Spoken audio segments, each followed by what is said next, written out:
Joe Rogan Podcast. Check it out. The Joe Rogan Experience. Train by day, Joe Rogan Podcast by night, all day.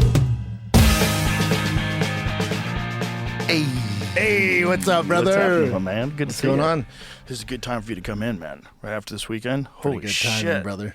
Bro, everybody's talking about the Sean Strickland Hamzat fight and the debate, but before we even talk about that, bro, how fucking good is Joshua Van? And he's only been fighting about 5 years. Crazy. That's what's scary. Crazy 5 good. years. Crazy good. And he has some holes for sure that certain guys are expose. Well, but think how he's not the best on the ground. He's also 24. He's 24. Yeah, crazy athlete. But his fucking boxing, it might be the best in the UFC. It's up there. It's up him there. or Ilia. Yeah, well, Ilia. Ilia's The pretty thing good. about Ilia's one punch night. That's the difference. It's tough at flyweight to be a Yeah. knockout artist. But then Well, also Josh. Maybe Davison, Figueiredo. True.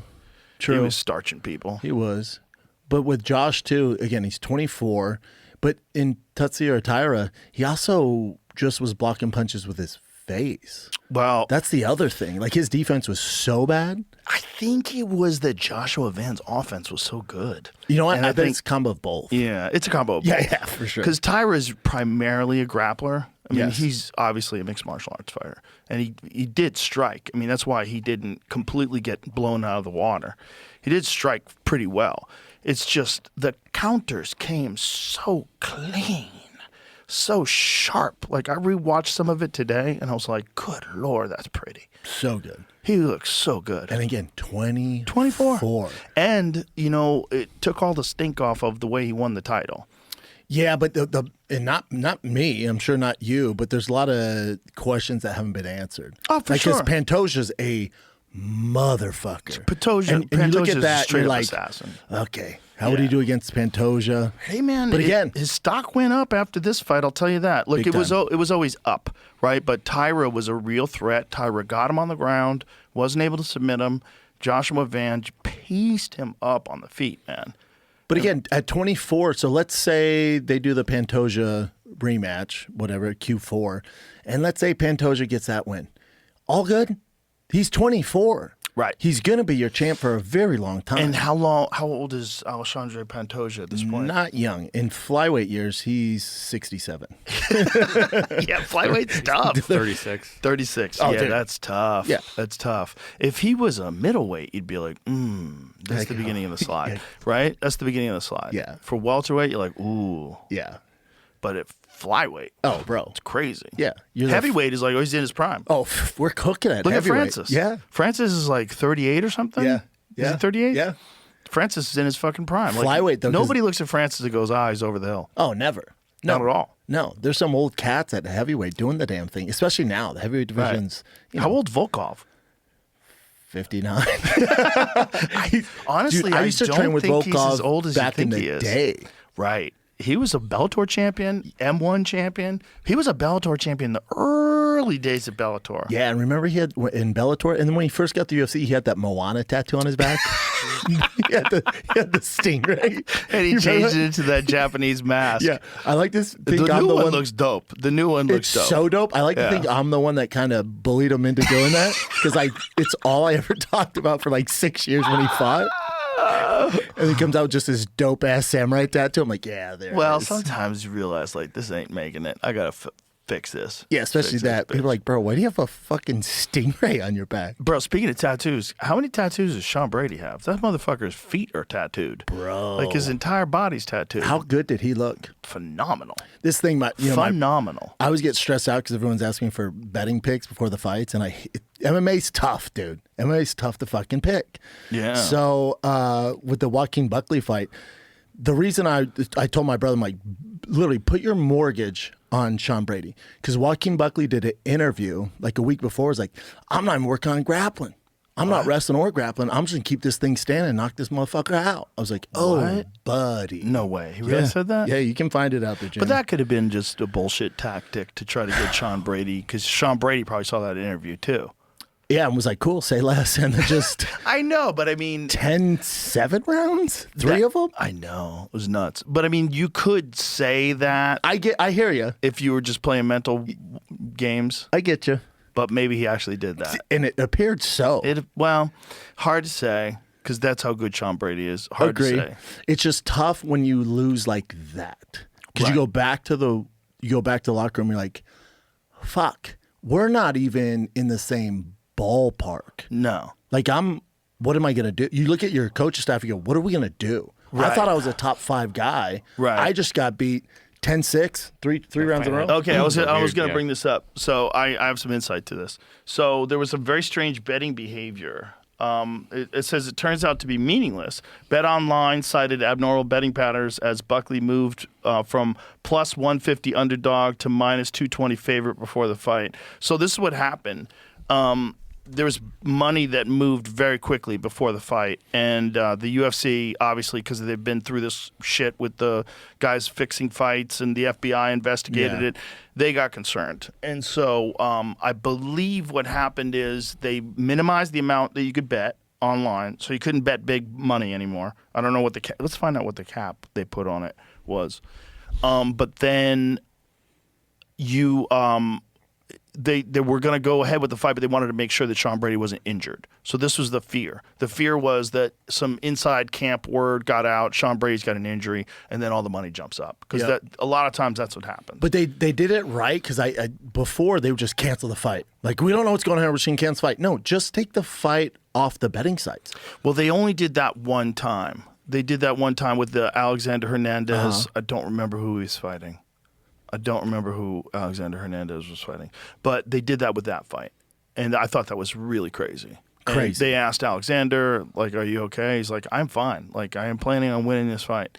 But for some reason, he became an underdog. Like, and nothing came out from it either. No. Like, I wish they'd be a little more transparent. Like, hey, we looked into it. It's our bat, this, but they just cancel the fight. And so now we just assume something happened. Someone's being dirty. Yeah, but then Hernandez fought again Yeah. and lost his next fight. Who did he fight? He fought someone on a fight night. It was a very good fight. Very close fight. The dude was very good. But I'm glad they're not just pulling the fight.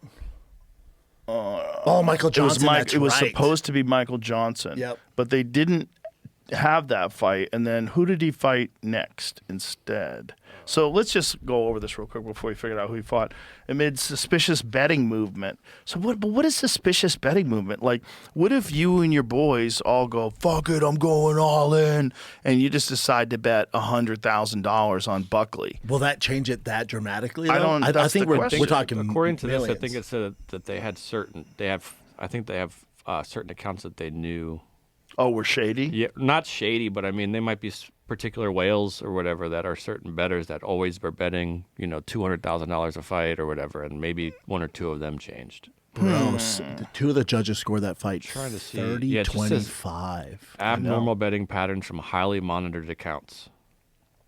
Interesting. Highly monitored accounts is interesting. Mm-hmm. Bro, you better get a new account. Better figure it out. They're on to you, bitch. But it They just also said that they called Sean Brady here at the bottom. I was going to point out. It says someone called him to let him know, and he's like, well, I'm fine. I love it. He goes, I'm Yeah. gonna beat the shit out of this guy. What are you talking about? And they're like, yeah, you're good to go. I think that's what Alexander Hernandez said, too.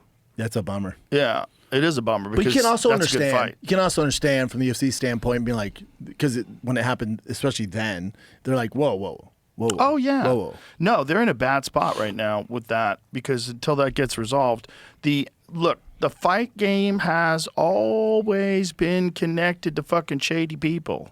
Always. That's the Marlon Brando movie, On the Waterfront. Yeah, I always. could have been a contender. Yep. Yeah. I Yeah. mean, it's. That's who he lost to. Oh, that's right. Rafa Garcia. Very good fight. Very good fight. Rafa did a phenomenal job. But I think too, back to the betting, I think that's also a reason why now more than ever fighters are getting so much hate. Because if you have a 9 to 5 and you make $1,000 a week and you put 500 on, say, Hamzat, Yeah. and he loses that 500, that's why it's so toxic now. Because your guy's losing, but now it's costing you money. So I think that's why fighters are getting so much more hate these days than they did. Even when I was fighting, betting wasn't a big thing. No, I think you're absolutely right. I think it's Rafa Garcia. Is it Rafa or Rafa? Why am I saying it wrong? I feel like it's Rafa. I think so too. I think I went Brazilian on me. I get it. For a minute there. Yeah, that you made a real good point about the betting, because that's why people are getting so upset, because they are betting money on it. It's a big problem with some people. With some people, the ability to just bet on anything anytime you want. And now it's like Polymarket and all these different things. You could bet on, fucking anything. Anything. How about that fucking soldier that got busted? Tight move. He bet that Maduro was going to get kidnapped. Dude, if you don't, but my thing is, it's like the Pete Rose thing. At least Pete Rose is betting on his team to win. Right. This dude was betting on his fucking team to win. Right. Don't discipline him. If you don't think Trump's giving him a pardon, you're out your goddamn mind. Well, that guy's awesome. That's a weird one. But I mean, why is that bad? But the insider trading in Congress goes unchecked. Oh my God. Like that. Bro. That's crazy. Like, if you get mad at that, people, what a hypocrite. You're also dealing Get with mad at that guy? special forces guy who, it's not like they're compensated that great. Right. And he was like, oh, I'm going to bet the house that we fucking get this idiot. Right. And by the way, he's betting on himself because it didn't have to happen. That's what I'm saying. It didn't have to work. They could have all got killed. It's like Pete Rose, too. It's like you keep him out of the Hall of Fame. I think they're going to let him in now that he died. But oh, great. Yeah, cool. That helps. Thank you. But it's also like he never bet against his team. It's pretty gangster. I don't know if that's true. I'm pretty sure. I don't know. Jamie, look that shit up. I read something online that he might have bet against his team at least on one game. I don't know if that's true though. I'm rooting for Pete Rose. But I just read something. I mean, there might have been a Pete Rose hater. That's what I thought. That's what I heard. I mean, if he only bet for his team, I feel like that should be legal. That's what I'm saying. That's like the special forces guy. What, you trying to win harder? You're trying to win harder because you want money? Yeah. That would be good. The special forces guy, like, dude, you're really into this. Yeah. Huh? He's like, fuck yeah, dude. I got $1 million right on this. No confirmed evidence has ever been produced that Pete Rose bet against his own team. There you go. The Cincinnati Reds, though there's some speculation. All official speculation. Yeah. I must have read speculation. I mean, what the you say? Person who believes Pete Rose probably bet against the Reds at some point, John Dowd said. But even he has acknowledged that his investigation did not produce conclusive proof of such bets. So I feel like you should be able to bet on yourself as a fighter. I feel like you should be able to bet on yourself as a baseball player. Why not? You're just betting to win. Now, betting to lose, different story. But if you're just saying, is that because you can't tell them how to bet? Like, if you're going to let them bet, they have to be able to bet on whatever they want. Like, man, I don't know if I'm going to win this fight. Man, I'm going to try. I'm going to try, but I think I might lose. So let me just see if I can make a little extra money just in case I lose. Say, well, I tried my hardest. I lost, but still made some money. Yeah, that's good. It just opens a can of worms you don't want to deal with. Well, the problem is nobody's betting. Right, because then what if you won? You're like, I won. Yeah, but I lost money because I fucking bet against myself like an idiot. Yeah. Right? You made no money this fight. You'd have to be a fucking psycho, like, to try to win, knowing this is going to cost you money. Like, your whole camp, paying your fucking trainers, your manager, everything. Dude, fucking nightmare. What's like the Hamzat Strickland fight? You and I, right when that fight got announced, we texted each other and I went, good fight. Good fight. I know everyone's going to, Hamzat's a big favorite, but we both went, I don't know, man. I can see it. I was nut riding for Strickland the whole time. I was like, that guy is the fucking captain of the deep water. He knows how to go into deep water, man, and he knows how to survive. He can survive. And the thing about Hamzat is, if he takes you down, he wants to hold you down and just beat on you and not expand a lot of energy like he did with Drekas. That's an issue. You can't do that with Sean. Sean is not going to sit still. He's very hard to hold down. He's got super underrated grappling. Super underrated. We saw he almost threw Hamzat, like, later in the fight, and he did wind up on top multiple times. Like, he ain't easy for anybody. Far from it. And he had a blown out shoulder. Boom. That's the other thing. Everyone's like, well, Hamzat was compromised because the weight cut. It's like, well, hold on. Sean had one arm. Sean had one fucking arm. And when he did throw that right hand in that second round, he wobbled Hamzat. No one wants to talk about that. The most significant punch was in the second round. Yeah. He flash knocks out Hamzat, and Hamzat's like, oh, and he probably fucking jolted his shoulder with pain. And still defended the takedown. Noticed he was doing this at the beginning of the fight. Before the fight started, he was doing this with his arm. So So he's warming up. He's doing And this. he keeps doing but he this. kept doing this with his right arm. I'm like, ooh, that's what I do if my shoulder's hurt Boom. to see how hurt it is. Yep. How does it feel? Feel the range. Yeah, how does it feel? And he was only going to here. He kept doing, but deadpan killer look on his face. That motherfucker still won. Yeah, And still won. Here's my thing about Still fought. When a lot of guys would have pulled out. Couldn't a lot agree of more. guys would have said, I can't use my arm. I'm pulling out. especially for that magnitude of a fight. I think with Strickland too, now that he won, people are like, oh, is he a Hall of Famer? 1,000%. 100%. 100% he's a Hall of Famer. My thing with Strickland too, it's like he's going to be a bigger star now more than ever. I think that fight is the one that put him even bigger. The thing about Strickland is he's the guy that's not supposed to be here. Like everyone, when we talk about, Chechens or Dagestans or wherever these war-torn countries are from, and they're like, this is the only way they made it out. Dude, Strickland grew up a poor white kid in America, disenfranchised. Dude had a abusive father. The odds are so against Strickland. And this motherfucker beat arguably the best striker in the middleweight division of all time, when Izzy Adesanya beat him at fucking striking in Australia, and then they give him arguably the best grappler of all time in the middleweight division, and he beats him. So we're all of you listening, all you guys are closer to Sean Strickland than you are to LeBron James or Patrick Mahomes. He's just a tough white kid who trains his ass off. He's a blue collar guy. He doesn't run a 40 and a 4.4. He doesn't have a 40-inch vertical. He's got one bad leg. From a motorcycle accident. It almost ruined his whole career. Dude, I get chills talking about him. Dude, he's the guy. He's that blue collar guy through hard fucking work. Is a Hall of Famer, bona fide Hall of Famer, and beat two of the greatest middleweights of all time. And was in all his fights. He's an underdog, fluffy underdog.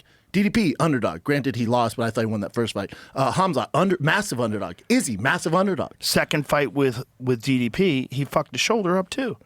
Driving a dirt bike like a fucking psychopath. Crazy. Crashed his dirt bike, fucked his shoulder up, and they told him you had to fight. So you had to take the fight. With a fucked up shoulder. And one of the things you notice about when he's throwing right hands, in particular in this fight, I noticed they were awkward sometimes. Yes. Sometimes they just looked weird. Like he was trying not to use his shoulder or something. It's compromised. Yes, 100%. And I saw some of that in the second Strickland, second DDP fight. Where it looked like he was kind of throwing his punches weird. Which sometimes he does anyway because he goes around the guard. It's awkward. It's strategic. Yeah. He's throwing shit that you're not going to block correctly, and then he's going to land you clean shots. But when you see him when there's nothing wrong with him, like he had this giant break because he punched somebody in some fucking low-level promotion. Oh, right? that's right. Got in a cage, punched somebody. Yeah. So Yeah. So they gave him. He's a wild boy. He's a wild boy. So they gave him like a 8-month suspension, something like that, 6-month suspension, whatever it was. So you see him against Hernandez where he's perfect, and he looks fucking phenomenal. Best I've ever seen. His striking looked phenomenal. Everything looked phenomenal. And I'm like, oh God, he looks like a better version of the guy who beat Izzy. He looked better. Best we've ever seen. And then he beats Hamza with one shoulder. This episode is brought to you by Ketone IQ. I don't care who you are. Performance is mental. I talk for a living, so I'm always looking for a way to stay sharp. Ketone IQ is one of the few things that actually feels like a game changer. It came out of a $6 million U.S. military research program on human performance. It's a small shot of ketones, fuel your body makes when fasting or training, and your brain loves it. I use it before long days for a smooth, steady focus, no spikes or crashes, and it's clean. No sugar, no carbs, no preservatives. Go to ketone.com/Rogan for 30% off your subscription order, or find Ketone IQ at Target stores nationwide in the protein and electrolyte aisle and get your first shot free. They're so confident in it, they'll even offer a 60-day money-back guarantee. Go ahead and take your shot. And so if you count them out based on that fight, I thought Hamza won. A lot of people did. Look, it's a lot of people that know fighting thought Hamza won. There's a lot. I think it's split among journalists. I think I was reading something. Yeah, go easy on journalists. I don't really read anything, by the way. I really read the headlines, and then I move on. You gotta be careful with journalists. I'll listen to former fighters or people that have been around the game a long, long time. if you have Khamzat winning, yeah, okay. Nobody was robbed. But I can give you a pretty good argument why Strickland won that fight. Yes, you know, I can give you a damn good argument. I think he won the fight. It was like I was talking to him inside the octagon before the fight. I said, "What do you think?" And I said, "It was really close. It was really close because you really never know with judging. You know, we've both seen fights where we were sure that one guy won and the other guy gets it from the judge, so you don't know. So, you know, in my opinion, I would have to go over it and watch it again because when I call fights, I'm just calling them. It's tough. I'm not really scoring them. Super tough. It's weird because, like, what you're trying to do is make some entertainment out of moments and put some weight to it and express maybe to people that don't know exactly what's going on. You're also listening to your other partners in the booth. Right. Well, DC's great at that. DC's the best at explaining shit to people that don't know what's going on when it comes to like wrestling in particular because he's such a elite wrestler. And there was a lot of wrestling moments in that. So like that's what you're doing. So you're not really judging the fight. If you're judging, you'd be silent. Like Eddie Bravo used to judge fights unofficially for the UFC in the early days. And what Eddie would do was he would have a piece of paper and draw a line down the middle for each guy. And then he would have categories: strikes, kicks landed, punches landed, takedown, submission attempts. And he would mark all these different things. Like every time something would happen, he would mark it down, and then he would also go by who landed the most damage. And he was really good at it. Like he was very accurate in terms of like I never disagreed with him. I was like that makes sense. But if your intention is to score the fight, like you don't have to be entertaining and do the commentating. I can do that. Yeah. It's like I do commentate for a Game Bread, and there's a fight of the night. And Jimmy Smith is going, who do you think won? I said, dude, this isn't the time to ask because I was entertained by the fight. We're doing our thing. Right. I go home and watch it. I'll let you know exactly who won. Right. It's such a close fight. I don't know, dude. Especially wars. Especially Tough. a crazy war. It's so hard to figure out who won. Some wars like let's think of like what if Tyra and Joshua Van had made it to the end? That's a tough one. It's a tough one. I mean, Joshua Van definitely did more damage, 100%. Which is number one thing they are supposed to judge it on. So I would judge that in favor. Like, because we had a conversation about the Gomez fight. Who was Gomez fighting? Pat Sabatini. So Pat Sabatini was fighting Gomez, and all Pat Sabatini did was clinch him and try to take him down. Took him down a couple times, but when they were standing up, Pat landed a few strikes, definitely. It wasn't like he was completely outclassed on the feet, but Gomez landed more. So I'm like, okay, I know Pat spent the majority of the fight in control, the majority of the fight clinching, the majority of the fight working towards the takedown. Doesn't win you fights. But it was unsuccessful for the most part. Gomez bounced back up to his feet every time, never took any damage on the ground, never got close to being submitted. And then when they stood up, Gomez was the one who was going after him, landing strikes. I don't know if it was enough to win, though, because it's like there wasn't a lot of damage. It wasn't like he hit Pat and Pat got rocked and Pat went down, and there was none of that. But Gomez was doing better in the stand-up, which, when it comes to damage, that was the only damage of the fight. But the other thing you got to take into consideration is, like, I love DC. He's one of my favorites. But DC has an extensive wrestling background. So he's usually going to, not that he means to, but because he has such an extensive wrestling background, if you listen to Kamaru Usman, Henry Cejudo, most of them will score that fight for Khamzat because of the wrestling involved. But if you talk to someone else who doesn't have a wrestling background or it's more of a striking background, most of them score it for Strickland. So you always got to, I take it with a little bit of grain of salt. When those guys, heavy wrestlers, if there's wrestling, but they weren't successful, like takedowns were successful, they're like, that's a takedown. Like, but he didn't do shit with it, though, man. There's also the Strickland factor. There's a lot of people that he rubs the wrong way. Boom. And they don't want him to win because of the wild shit that he says off stage. Listen, sometimes he goes too far. He said he went too far. He apologized for going too far. But goddamn, did he sell some tickets? I like what you said, though. You said, don't apologize. You're selling a fight. Yeah. That's my thing, too. It's like, whoa, no, don't apologize. Don't apologize for any of that. Because on Monday, I was so excited to get in the studio. I was so excited. I felt like for the first time in a long time, the UFC's back. I felt back, man. It's You like really think the UFC has gone away? no. I'm not saying What do you that. mean by Don't that? get to it. I'm saying as far as like Conor Khabib, like bad blood, big time. Couldn't wait. Right. Like I was day before I'm taking. Dude, I can't fucking wait. It was like I was so hyped for this fucking fight, dude. Yeah. It just felt like those Conor day, Khabib days. Those are over. But this one, the magnitude of it, and I usually can tell when a fight's gonna be really big because I'm always at baseball fields and football fields, and dads will come and be like, "Dude, you think Strickland has a chance?" I'm like, "You watch fighting?" I'm like, "Oh shit!" I was like, "This can be huge, dude. This can be fucking big, dude." It was huge, and it was huge because of the way Sean sold it. 100%. Not just that Sean has a ton of fans, for sure, but it was the way he sold it. The chaos. People love it. They love that, and especially casuals. They love the chaos. I love it too. It's I love it fun. He makes things fun.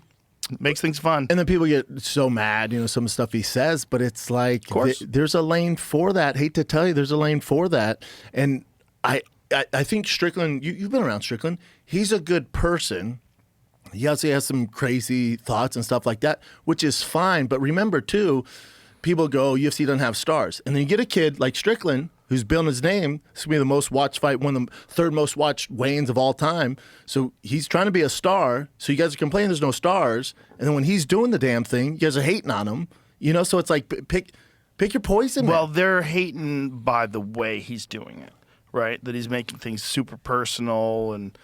But this is what Conor did.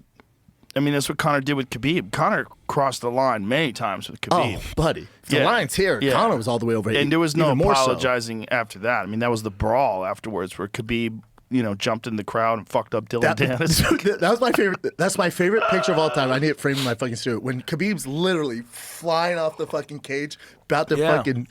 But remember, before that fight, in the fight, Khabib was all professional. He was all good. Oh, yeah. As soon as that motherfucker ended, he's like, now it's time to get to work. Yeah, dude. That is a crazy Take my photo. motherfucking money. World champion just got done stopping Conor McGregor, and he's leaping into the fucking crowd just like his nickname. And super He's humble. the eagle. Yeah, the eagle. His talons are fucking out for his face.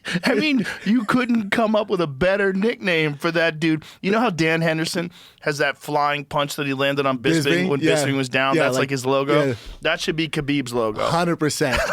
With like wings on it, like a flying eagle. He's a fucking animal. Dude, that was mayhem. God, I love that guy. I love him. Oh, we appreciated him while he was here, but maybe not enough. But with Khamzat too, I also think a couple of factors that went against him on Saturday night.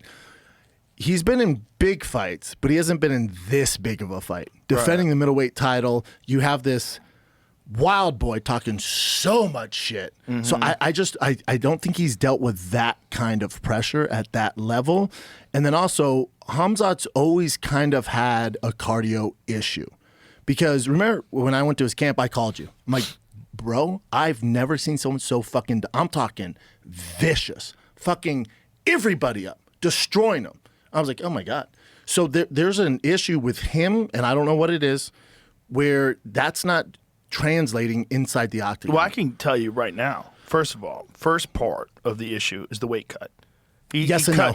100%, dude. He cut 22 kilos. Listen to me. He got 40-something pounds. Mm-hmm. They were making it so that he was going to fight Yuri Prohaska. At 205. Right. So he starts bulking up, and he's eating like a fucking animal, and he's deadlifting and doing all kinds of crazy shit. He said he was 230, I think. He was above that. Yeah. Yeah. He was somewhere north of 230.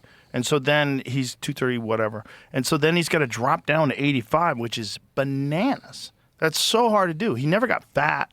So what happens? Well, your muscle gets eaten away. Yeah. Your body deteriorates. You can't recover. And he had a bad breakdown in the middle of the weight cut. I heard it was horrible. Here, his brother today was like, Yes. we thought his body was going to shut down. Yeah, so they took an hour off weight cutting, and then they went back. And he only had like 1.2 kilos to lose at that point, which is, what is that? Was that like 5 pounds? No, I mean 2 pounds? 2.5 pounds, right? 2.5. What is it? It's 2.2. Okay, so but somewhere my thing, around, he was 230. That's a lot, though. That's if you're a lot of already weight. dying, you got to lose 2 pounds of water. Oh, it's a nightmare. 2 16-ounce bottles of water. But when he was, let's say, 230 or maybe 235, how many weeks out was that? Do we know? I don't know. Because when Strickland beat Fluffy, they were like, hey, forget this Yuri fight. You're fighting at 85. It's a few months. It's a few months, but You know? when you have muscle and not fat, it is a problem. It's a real problem. It's not the same problem. So if you get big like Strickland gets in between fights, like Strickland, there's a lot of videos of him training where he's got almost like a belly. Yeah. He's heavy. Yeah. And he makes fun of himself. He's fat. Yeah. That's a different fat. That's different to Agreed. lose. It's You not can lose muscle. that. You can lose that. That's not a problem to lose. When you're bulked up, your body has decided that now you're 230 pounds and you're still working out all the time. So your body's using those muscles all the time. So if you want those muscles to shrink, they literally have to eat themselves. Yeah. So you have to fucking starve yourself. Or you do a radical dehydration, which brings you to the brink of death. And that's what And it fucks you. seems like that's what he did. Probably a factor. But my thing is, Giant factor, dude. it's a factor for sure. There's also a factor, but it's not like in the DDP fight and these other fights, not like he's going in there tenacious, finishing guys. Well, the Cardio's through the DDP window. fight was just him in control. It was just him grappling, him in control, But and no even in attempt that to fight- finish. That's my issue with him. True, he just wanted to secure the win. I And think then, it's here. Well, it could be. It could be. And that also plays a factor when you're dealing with a guy like Sean who's so durable and has such great cardio and can take the fight into deep, deep waters and always does. Yeah. He's always going after you in the final round. Like the final round with Izzy, when he's got his hands down, he's screaming at Izzy, come on. He looks let's better. Yeah, fucking he go." gets better as the Yeah. fight goes on. Yeah, and Izzy had noticeably faded by that final round. Part of that because of the beating that he took in the first. Correct. Right? I mean, he He got got dropped too. super close to stopped, probably concussed in Mm-hmm. the first. You know? I mean, that fucking straight punch that he landed where he spun Izzy's head around and then hit him with how many fucking left hands in a row? Yep. 15, 20 left hands in a row? You'll be I mean, fucked up. let's count them. Yeah. Let's watch that and count them because it's crazy. He just bang, bang, bang, bang. If you think you're going to go and just fight normal No. after that, Yeah, it's not happening. you're concussed. You're compromised. Probably you have a concussion. Yes. Just by the way he went down, his head spun around. It was a right hand, right? Wasn't it a right hand? It was the right hand, yeah, and it spun Picture around, perfect and then right he's hand. just- Picture perfect straight right. I mean, it was picture perfect. And you don't get a cleaner, better right hand. And then blast him with all those punches in the clinch.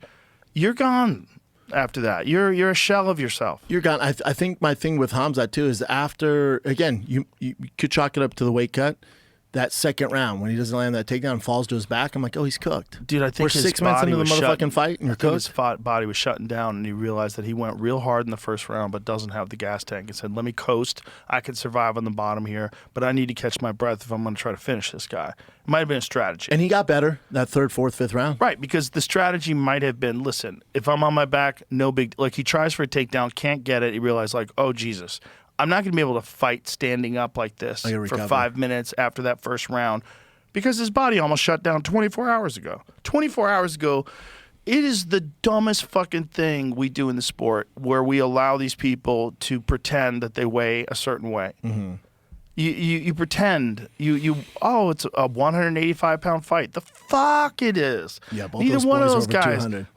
100%. And Strickland is actually a bigger guy than him. Strickland's a big boy. Strickland that night in the cage is a bigger dude. Well, he definitely looked healthier, Yeah. right? And I think part of that you could attribute to the fact that Hamzat is killing himself. Well, what Hamzat say to Dana as soon as he jumped out of the cage, he goes, I'm done fighting here. I'm going to 205. But apparently now all he's talking about is a rematch. back on. Yeah. No, it's back on.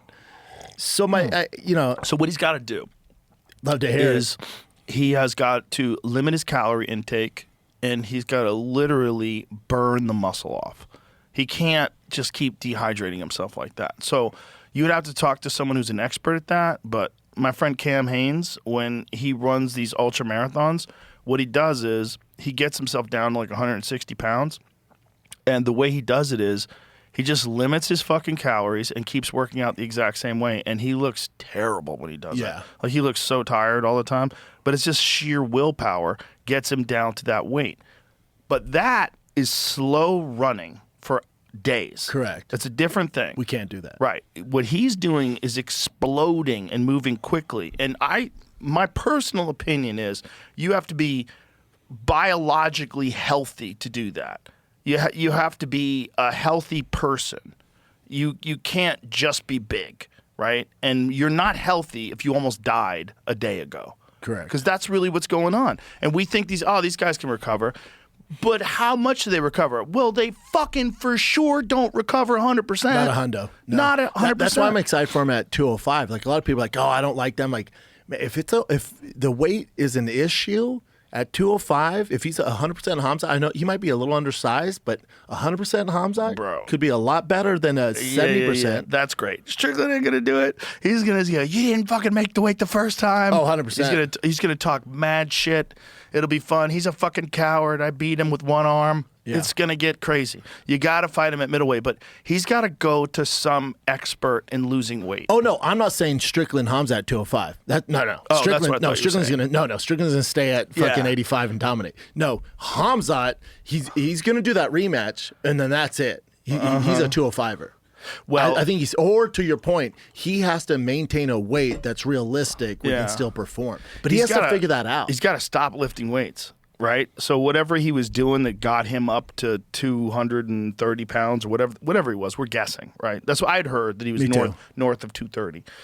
Whatever he was doing, he's got to not do that, and he's got to do mad cardio, just cardio, like working out, like wrestling, hitting the bag, hitting pads, and cardio. I'm a big proponent of do your sport. Get your cardio from your sport. Mm-hmm. Like I see it across the board. Like I get a little hesitant when I saw all these videos of Hamzat, hitting the tire with the hammer and doing all these runs. I'm like, yeah, but I'd rather you get your cardio from actually wrestling against top level guys and fucking get after it, dude. Because what's Strickland do?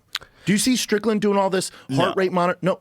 Why is his cardio so good? Because he fucking spars like a madman all the time. So the Strickland you see in that training camp is the exact same motherfucker you see in the octagon. There's no issues. Meanwhile, you got these guys, run their hill sprints and do all. Man, I'd rather you get your cardio in your actual sport. I see it at the lower level too. With kids, I coach football, baseball. These dads are like, I don't get it, man. I'm doing the foot ladder drill with my son 5 days a week. Can't catch football. I'm like, because we're not trying to see who has the best foot ladder.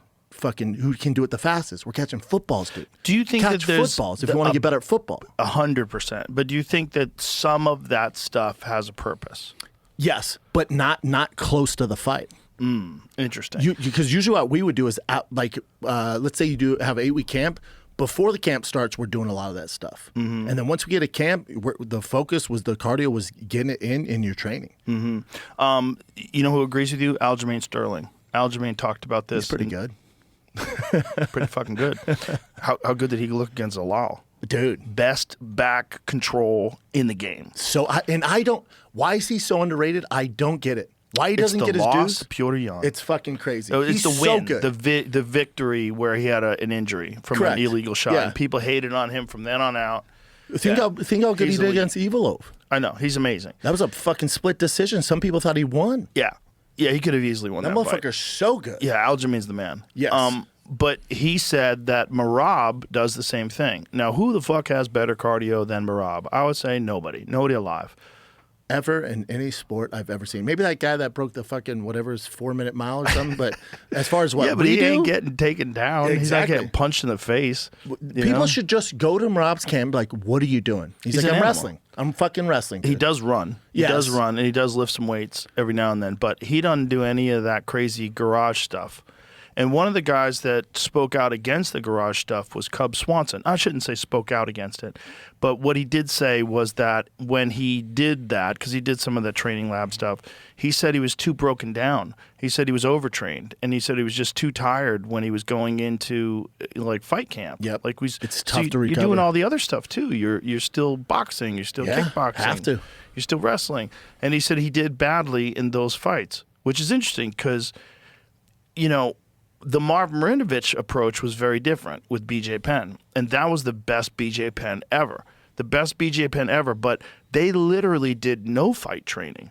What they did is all plyometrics, and it's different from the stuff the training lab stuff's doing, because the training lab stuff, he's doing bicycle work and all this different, because that's what Sam Calavita came from. Correct. Came from a cycling background. What Marv was having him do was all plyometric stuff and just build this fucking insane machine. He's like, Explosive, BJ, you already know how to fight. Fact. You're not going to get better at fighting in 8 weeks, right? Fact. But what we can do is give you an unstoppable gas tank. And one of the things that always fucked BJ up earlier in his career is that he wasn't, when he was training himself or when he had, wasn't Him and his brother. Yeah, it wasn't the most Different disciplined. days, yeah. He was phenomenally talented and Freak. And one of the things, won the Mundials at 3 years in to jiu-jitsu as Complete a black freak. belt. Like nobody does that. That's why he's almost a bad example. You know what I'm saying? It's like, yeah. Right, but the problem with really talented people, and I'm sure you'd probably agree with me, they tend to not work as hard. Yeah. Right? Like Sean, although he's a world champion, he's not a guy where you see like, oh my God, he is so talented. Like what he does is like no one can move that way. No one can do what he does. Like, there's certain guys that are like Sean's that. stuff is hard work. Hard work. So the guys that are super talented, it comes a little easier for them, and sometimes they have a harder time with the hard work because they're not used to getting beat up. Yep. They're not used to getting pressed. So when they have to do this drill where you're rotating in new sparring partners over, and you're exhausted, and when you're doing that hell, they don't like that. No. So some guys You're avoid spot that on. shit. They just want to be tuning guys up. Spot on. Yeah, and so those guys, when they're fighting a Georges St. Pierre or someone of a commensurate skill level, they might fade. Yep. Because that guy got there through a different path. I mean, George, although he's a phenomenal athlete, one of the best wrestlers in MMA ever, and didn't even come from a wrestling background. I mean, George is one of the all-time greats. There's not like one thing that George would do that would make you think like that guy's a freak athlete. There's never been anybody like him like that. No, But far from it. To your point, far from it, Right. because I trained with George forever. And when we did, they would have us do some stuff like I did in the NFL, like sprints and vertical and the agility drills, like nothing. nothing crazy. No. But far BJ from was it. BJ was crazy. BJ's crazy. BJ could do stuff where you're like, how the fuck can you do that? BJ could jump out of a pool and land easy. Yep. BJ he has insane flexibility. Like the way he moves his legs, his balance is nuts. There's a video of someone trying to take him down, and they have a single, and they are driving across the And cage. he's on one leg? And he's on one leg, Yeah. hopping with zero fear of being Freak. taken down. Like, But to your he's- point, like BJ's that talented. John's another one. Yep. Where it's like Right. Exact. they're Perfect so comparison. fucking talented. So fucking talented. And then the difference being like John always figured out a way to win, and John, if he had a bad camp for one fight, he would come back in the next fight and really fucking put it to somebody. Yeah. Right? Like the Gustafsson fight. First fight with Gustafsson, he doesn't train at all. I talked to Craig Jackson. He's like, he barely showed up. at all. Barely showed up in the gym. And then has a for a world title 5-round fight. war. And pulls it out in the final 2 rounds. Pulls it out. It's crazy. Crazy. Gets taken down for the first time. We see him get taken down by Gustafsson. Like, oh my God, Gustafsson might be the man. And John pulls it out. So the second fight comes around, and John trains hard. Fucked And him up. John fucks him up. I mean, fucks him up in a way like this is what would have happened if I Yes, dude. tried. Yeah. If I prepared the way you prepared, this is what This you how get. it goes. You get a fucking beating, and this is the dance of like who's the greatest of all time, and that's why the argument in most people's eyes is that John is the greatest of all time, because John was all those things, super talented, and when push came to shove and he had to get back into work and get He to would gear, do it. he would do it, and he would pull it off against DC. He would pull it off. The Stipe fight was, I think that was not Stipe. That was No, that's when you talk about his resume, like, all right, Stipe is the Stipe that ran through the heavyweight division. The Stipe that Oh, the great knocked seven. out Alistair Overeem, that beat Fabricio Verdun for Beat the title, Francis. beat Francis when Francis was just crushing everybody. And I think that took a lot out of his chin, that Francis fight. I really do. that changed him forever. Because Because DC knocks him out right after that. And, it wasn't the biggest punch in the world. No. It was a big punch, but he had taken bombs from Francis. yeah, back to John being the greatest of all time. It's like when you look at his resume, it's just like, Yeah. fuck, It's phenomenal. wild. Phenomenal But resume. as far Youngest ever UFC champion. crazy. But as far as like, Other than Josh Barnett, did Josh Barnett win it earlier? nah, I think John's the youngest. John's the youngest. And So Josh Joshua, Barnett was the youngest and heavyweight. Joshua Van's second now. Right. So Josh Barnett won the heavyweight title at what, 24? Yep. and those boys were Didn't they strip him for steroids when everyone was doing steroids? Yeah. That is crazy. It's like when WWE guys get busted. You're like, oh come on, Like, bitch, you ain't testing fuck you everybody. talking about? You Yeah. just don't like yeah, Josh. It's a way to get him out. I love Josh. It's a way to get him out.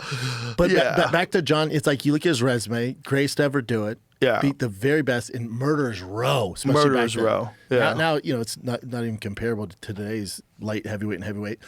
But then You don't think so? no. Well, listen. not even close. When Alex, Especially at heavyweight. when Alex was the light heavyweight champion, it's certainly comparable.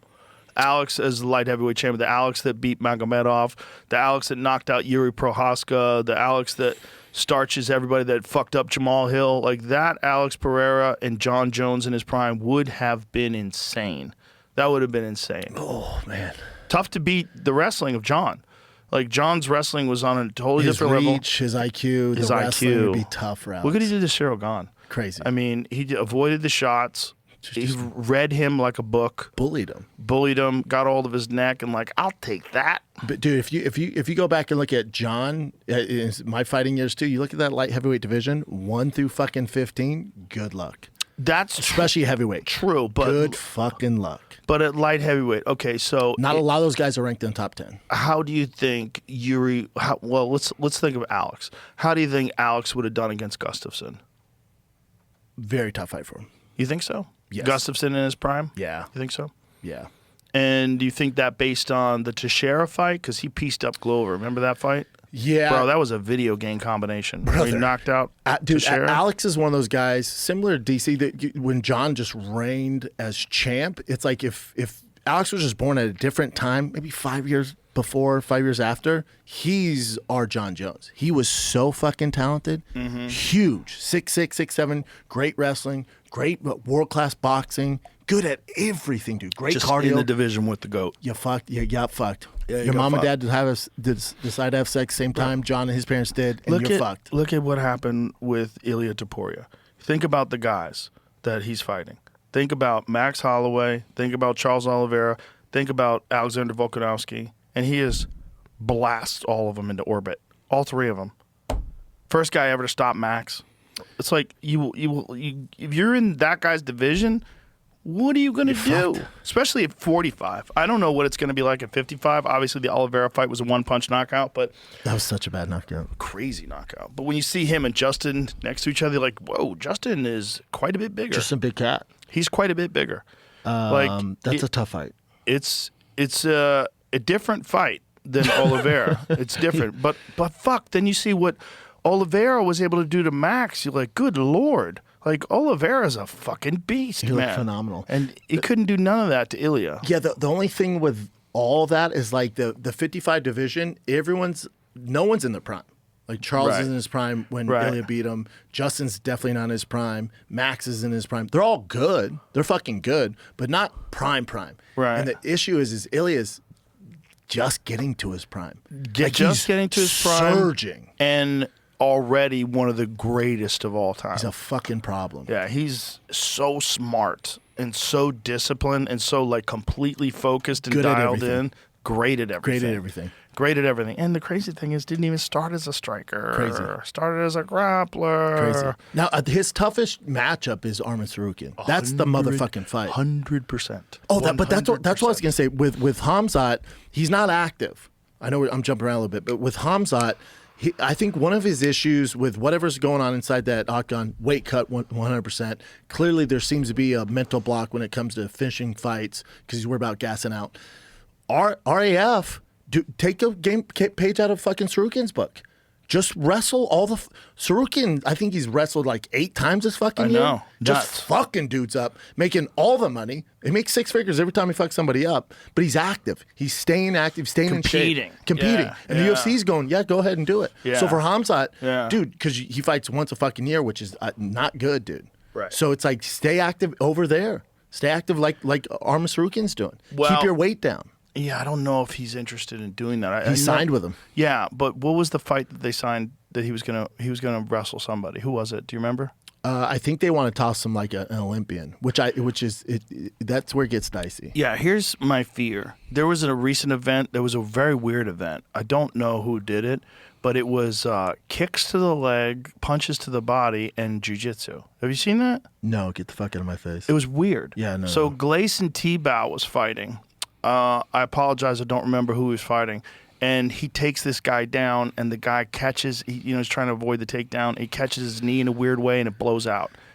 So that could happen to fucking anybody. Wrestling's a little safer, though. I don't know about that, because this was in the wrestling exchange that he took him down. Yeah, but those guys aren't exactly like high-level wrestlers. True. True. Like the RAF has its top-tier shit. Oh, yeah, no doubt. It's so good. No doubt. It's but so good. Wrestlers blow their knees out all the time. True. It's just a part of the craziness of explosive movement, and a guy is coming after you. And But it's kind of what you sign up for. So 100%. for Hamzat, it's like, dude, we can't fight fucking once a year, and then you have weight issues, and clearly there seems to be a mental block, and you getting finishes because of your cardio. Let's do RAF. Let's get this rolling. Keeps your weight down. Keeps you active. Also keeps you in the limelight. Like Arman has blown the fuck up, dude. True. He's a massive star now. True. Especially online. I don't know how much that translates to That's a great the point. general public. That's a it's great- for dorks like us. Dorks like Fair us fucking point. We are some are dorks. riding his nuts. he beat Giorgio It's twice. such a good point. Is it Lance Palmer, the Lance wrestler Palmer. that he tech-falled, which Uriah is nuts? Nuts. Uriah Faber. Yeah. He threw over the fucking That was thing. crazy. Why'd you do that? What if you both got hurt? What if you hurt Uriah? He's a bit That's of a crazy. meathead. Well, he's a psychopath. Yeah. He's a full-on psychopath. I mean, he's rich. Dude, he's so like, rich. Literally wealthy. Do you see him on that stream? They go, so like if you wanted to like buy a car, like $500,000 car, what do you do? He goes, I just call my dad. Yeah, You're his, like, what his the dad's fuck? like a billionaire. He's got tons of money, but he's a not savage. lazy at all. No, he's like he flies in the face of this like long-standing belief that we all had that if you come from a rich family, you can't be a great fighter. Yeah, dude, he's Batman. It doesn't matter if you come from the ghetto. He's gonna fuck you up. He does not give a fuck. Like some fucking dude who's like, I'm from the favelas. You know, cool. I did like. Good luck. Cool, man. Good luck with that fucking Armenian psychopath. Yeah, and he's pulling up in a Maybach, Yeah. fucking eating caviar. He pulls into LA. I watch his YouTube videos. Yeah. He shows him training and all the different stuff that he Jackson's. does. He when he lands in LA, he goes immediately to an exotic rental car place and rents a Lamborghini and drives it to the training lab. Like Bro. it's fucking. It's not the way it's supposed to work, but he pulls it off. Bro, good luck with that guy. Good Agree. luck with that guy. Go ahead and make fun of him for being built rich. like a Greek god. Yeah. Can wrestle like a fucking elite top tier wrestler. And he can strike. And he can submit you. Good luck. And he's angry because he's denied a shot at the title because he hurt his back when he was getting ready to fight Ilia. Which is the best thing that ever happened to him. You think so? Yeah, because look how much because we were fucking dorks and we knew who he was, but the general, like especially online, no one, his profile's so big now. I think it's just with dorks. I mean, I think, but those dorks the equal sponsorship, money. Well, here's the deal. There's only one compelling fight. Look at the fucking build on this cat. That is not a guy that grew up with a billionaire dad who could just go buy a fucking Lamborghini with his credit card if he wants to. He's Bruce Wayne, but his parents are still alive. It's nuts. He has no reason to be upset. Well, I'll tell you what. Armenians, look at the fuck. Shut the fuck up, man. Great just body. shut up. Great body. That's ridiculous. Great body. That makes me want to just quit and eat fucking potatoes all day. or get you in that fucking kind of shape. I'm kidding. Yeah. Yeah, or just get ripped. This episode is sponsored by BetterHelp.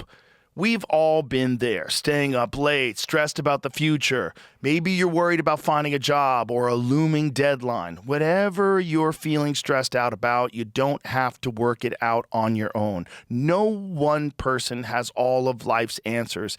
And it's a sign of strength and self-awareness to reach out for help. That's why this Mental Health Awareness Month, we're reminding you to stop going at it alone. Get the support you need with a fully licensed therapist from BetterHelp. They make connecting with a therapist convenient and easy. Everything is online. Literally all you need to do is answer a few questions and BetterHelp will take care of the rest.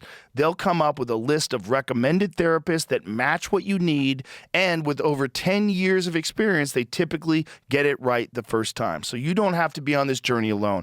Find support and have someone with you in therapy. Sign up and get 10% off at betterhelp.com/JRE. That's better, HELP.com/JRE. Yeah. But it's like, he's the compelling matchup for Ilia. If Ilia gets past Justin. If Justin beats Ilia, it is not only one of the greatest upsets of all time, it is one of the greatest caps to a career of all time. Like, if he, all through what he's been through, wins the interim title, wins the BMF title, if he does that and caps his career off, you go, fuck yeah, dude. Way to go out. Brother, if he beats Ilia Topuria at UFC Freedom 250 in front of Donald Trump, he's the only American that gets the belt. It's bigger. It's beyond just MMA UFC. Yeah. Miracle on Ice, fuck off. This is, imagine the headlines, dude. Yes. And Now, if he beats that guy Bro. in his prime who's knocking everyone into the shadow realm, he says to Charles Oliveira, I'm sorry it has to be you.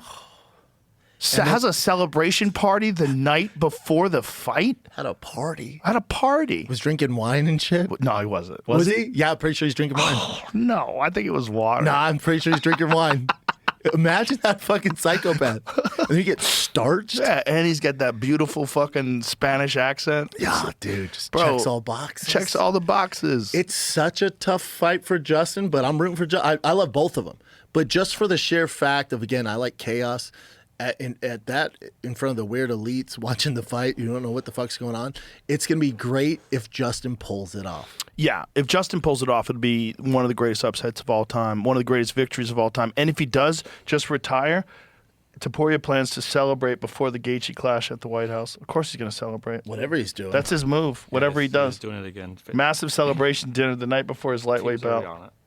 We're going to celebrate before the fight. Actually, we have everything organized. My team has already taken care of that.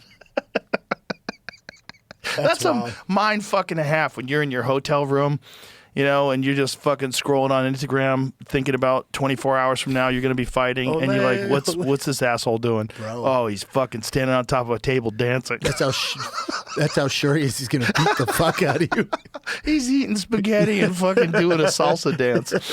Like, what the fuck are you talking about, man? Yeah, and did you see when all the fighters are at the White House? Trump's like, I thought you liked this guy. Yeah. You know, you're like, oh, fuck. Because dude. why would you give your friend his toughest test? Yeah. Yeah. Well, for Gaethje, that's the last fight.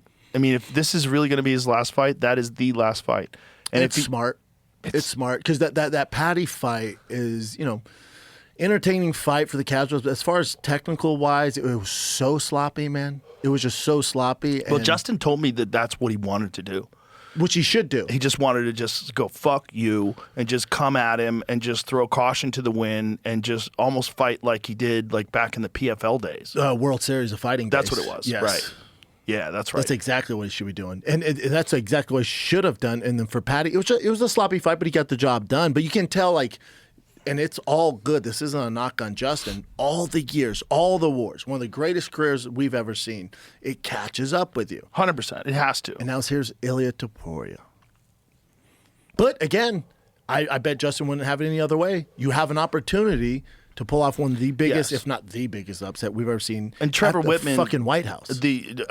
Justin has an awesome series, The Art of Violence, I think it's called. Mm-hmm. It's on YouTube, and it's all talking about him preparing. It's all videos of him training, and Trevor Whitman's in it. And Trevor was saying, we love being the underdog. We love it. And he talked about being the underdog with Rose Namajunas when she beat Joanna Jędrzejczyk. Sure. When she beat Yang Wei Li, same thing. Like that, they love being the underdog in those situations. Like stopping Wei Li was nuts. Crazy. You know that she was the underdog, head kicks her. Yep. Crazy. And that This is a little different, but I hear you. it is different. It's different. But it's similar in ways. The Zhang Wei Li is, because Zhang Wei Li is fucking everybody up. Scary. There's no one like her. The physicality of her at strawweight, she was a fucking monster. Like her training was bananas. Crazy. I'd watch her training and I'd go, good Lord. Who's going to beat her? She's like- her shoulders and shit. But the way she trains like a dude. Yeah. Like an angry dude. Yeah. You know what I mean? Like Has women. the haircut to show it. It's yeah. not, and it's not a knock on the way women train. I'm not saying that. I'm saying like the ferocity was like she's filled with testosterone. Like she's trying to kill somebody. Probably is, Joe. She might be.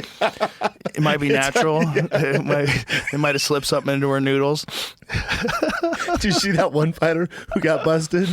And she goes, "Oh man, Yeah. I took my husband's vitamins. It just happened to be steroids." Yeah, my husband. She threw her husband under the bus for taking steroids. He fucked up. Is he an active fighter? I don't think so. Is he? No, he's probably just some meathead. He's like, yeah, I guess I this hope works. so. Yeah, me too. Because if he's an active fighter, he'd be like, "What? He's like, what the fuck? Now we're both fucked. Yeah. Yeah. Say somebody gave you the wrong thing. Yeah, but back to Christ. Whaley and Rose. The difference with that is Rose was still pretty in her prime there. You know? Yes, 100%. That's a good point. That's a good point. Real good point. Justin's not in his prime, but damn, he didn't look like he lost a step in the Patty Pimblett fight. He looked like he was just being an animal. And Pimblett's fucking good, man. You see what Pimblett did to Bobby Green, and granted, Bobby Green's not quite at the same level, although he looked fucking sensational. He looked good Against Jeremy He Stevens. just keeps doing the damn thing. But also that style is so fun. Talking shit, pointing at He's you. fun, man. So fun. He's one of my faves. So fun. How about at the end of the fight, when I'm interviewing him, he's like, "Come walk with me." And he takes me over to Dana. He's, "Yo, Dana." Yeah, he wants that bonus. They've never given him a bonus. He was just talking about how he's one of the most exciting fighters He's that's awesome. ever done it. Yeah, he's awesome. I'm like, everybody knows that. He's like, "Why didn't you get my fucking bonus?" Yeah, but I'm kind of with Dana on the bonus. Dana goes, well, we do it also your strength of your opponent. Like Zell Huber was good, dude. He beat Zell Huber in his last fight and stopped him. That badass was fight. He should have got a He bonus. should have got it for That's- that one. That's what he was talking about. Well, but for this last fight, Right. For his last fight, he fought Jeremy Stevens. Great fight, great fighter. But compared to like the other guys on the Different. card, It's that's why different. Dana's like, well, Well, strength no, of but he opponent, was too. complaining about not getting a bonus in his last fight. That's why he wanted a bonus in this fight. He was saying, because I even asked him, I go, "You didn't get a bonus for the Zell Huber fight?" He got $25K, right? Because didn't he? they 'Cause he change the finished rules? him? If you get a finish, no matter what, you get. But he wanted the Okay. big boy bonus. The big boy bonus. Yeah. I hate all of it. I hate people that have to ask for bonuses. It's you awkward. know, look, the money is there, right? We know the money's there. Like this is a $7 billion deal. I'm not a businessman. I'll say that right now. If I was running the UFC, the stockholders, they would fucking kick me out. Yeah. The shareholders We'd all would be have me broke. fired. Yeah. I wouldn't. You I'd run that don't bitch want like me. affliction. Yeah, you don't want that. You don't want me running No. the UFC because I treat it like I was a communist. I'm also, yeah, me too. I'm also a little more careful the way I talk about it too, because I don't know their books. I don't know how to run a giant company like that. I assume with $7.7 billion, I'm like, man, I feel like we could give some over here.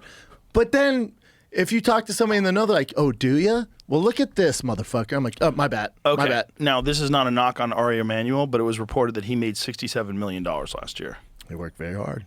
I'm sure he did, but that was from the UFC, from Correct. TKO, right? That was his payout, and he's got a bunch of other things going on. He's a very successful guy. But And- is he the reason they sold for $7.7 billion?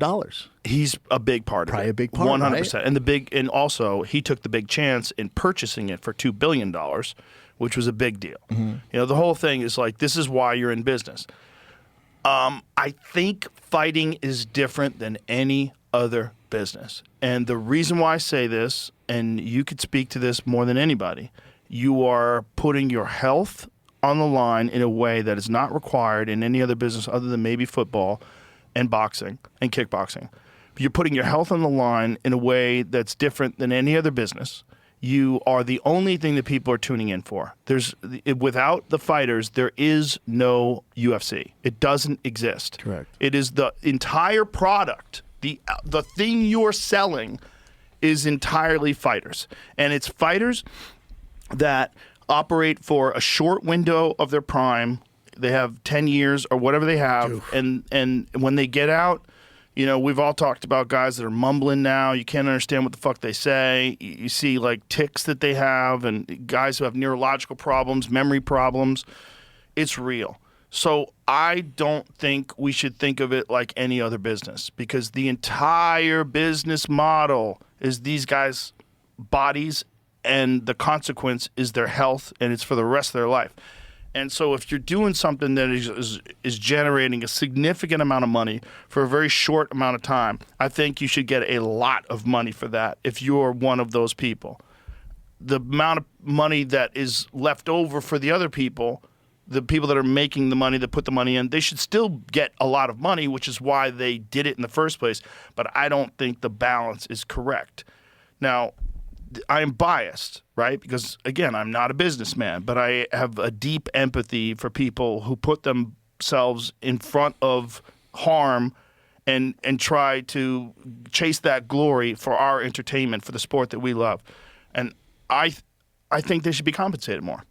Yeah, I don't think you're. I mean, obviously we're biased because we love fighters, and I was a fighter. It's not even about being biased. It's just Fairness. It's fairness. It's Yeah. fairness in the marketplace, and Well, the thing is, it's such a dicey thing. And I know people hate when I bring up fighter talk, and I get sick of it too because I don't know what you can really do because it's simple. I go, is it though? Because here's the thing: people will go, okay, they made $7.7 billion. Here's their overhead. We don't know what's going on, but it's like if the UFC is the only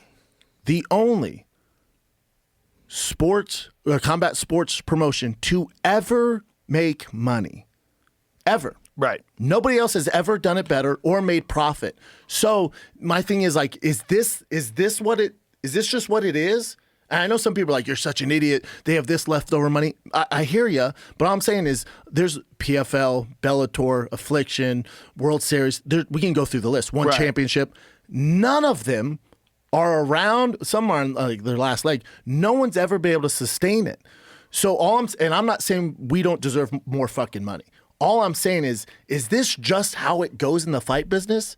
I don't know. I'm not a businessman. I know people are yelling right now, you're fucking it.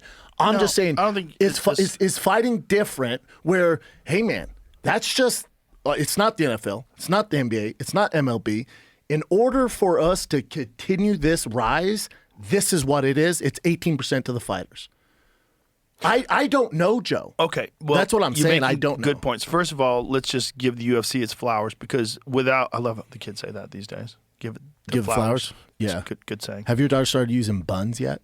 Oh yeah, they use that. Yeah, I all just the time. found my son's Bad. like, Buns is bad. yeah, Like, I didn't how's know. I got a new buns truck. bad? My son's like, that thing's buns. I'm like, is that good? What's Saying that? it's ass. Yeah, I know, but buns are always like cute buns. Yeah, I know. Like, a lady Check out comes them in, You guys buns. got this fucking. Yeah, we're Young old. Jamie. Yeah, young Let us know. Jamie. But what were we saying? Sorry. The UFC is the greatest organization in combat sports history, period. Not even There's close. nothing even close. The product is so much better than any boxing promotion. And my friends that I've brought to the UFC that are boxing fans, like my friend Josh Dubin, he was like, the fucking production's incredible. He goes, it's so much more exciting than any boxing event. It's so much better. That is 100% true. They've also been a consolidated organization forever, right? I mean, it was a different owner. It was Bob Meyerowitz back in the day in 97 when I worked for them. But from 2021 on, so for the last 25 fucking years, it's been Zuffa, right? They sold Zuffa. Now Zuffa's sold to TKO, Ari Emanuel yeah. and TKO, but the same people are running it, right? It's still Dana White. It's still all these people behind the scenes. That's It's- another conversation. But yeah, it's still Anik. It's still me and DC and Michael Bisping and all the other people that are doing commentary and Dominic Cruz and Paul Felder and Laura Sanko. It's still the team's the same. The team behind the scenes is the same. It's so polished. There's never a problem. When I show up at the UFC, everything's so smooth. You go in, say hi to everybody. I show my badge to the fucking security people. I say hi. We sit down. Everything is smooth. We got a hit in 5 minutes. Okay, great. Everybody's there. The sound guy's on point. Well-oiled the camera, machine. everything Yeah. is on point. Nobody It's does it so better. easy. Not even close. And it's like the production in the truck is so fucking good. They always have the right angle.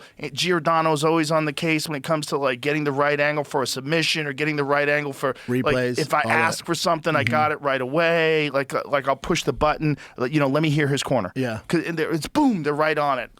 They're the best. High level. They're the best. The best. And you notice that when you see other promotions. It's like the other promotions the camera works on is good. It's like things are good.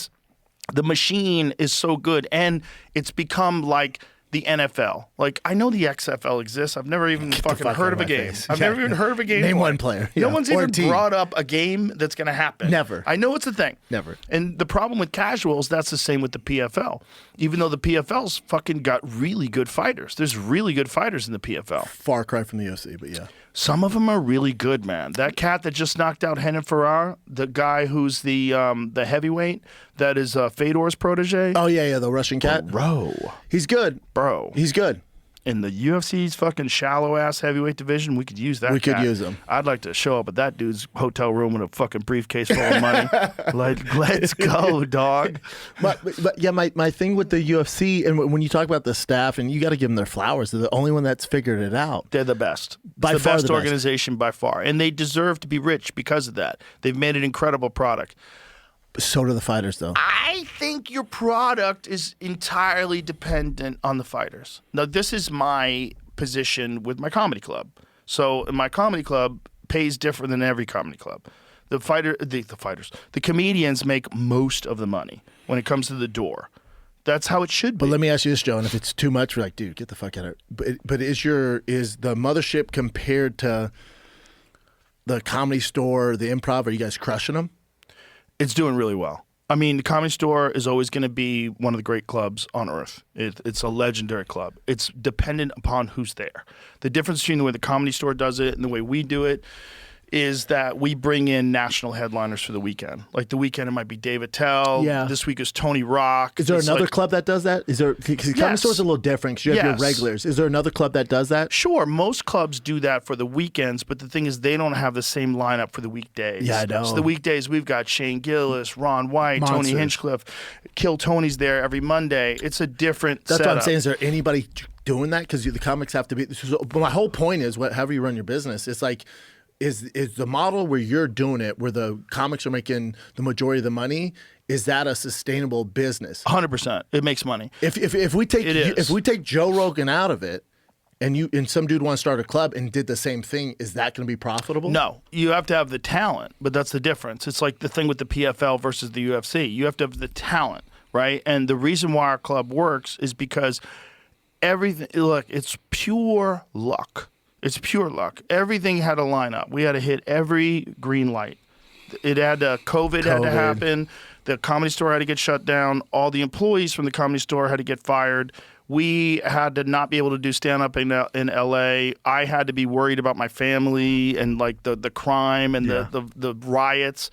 And then the COVID shit, where everyone was wearing a mask, I was like, this is bananas. And then moving to Texas or just visiting Texas. But you got to give yourself credit. Like, luck, yes, but you were also the guy that had the idea to do it. Yeah, most people wouldn't pull that trigger. You didn't have to do that. That is true. But it's all a lot of luck because it had to happen at the right time. It had to happen at a time in my career where I had a lot of money.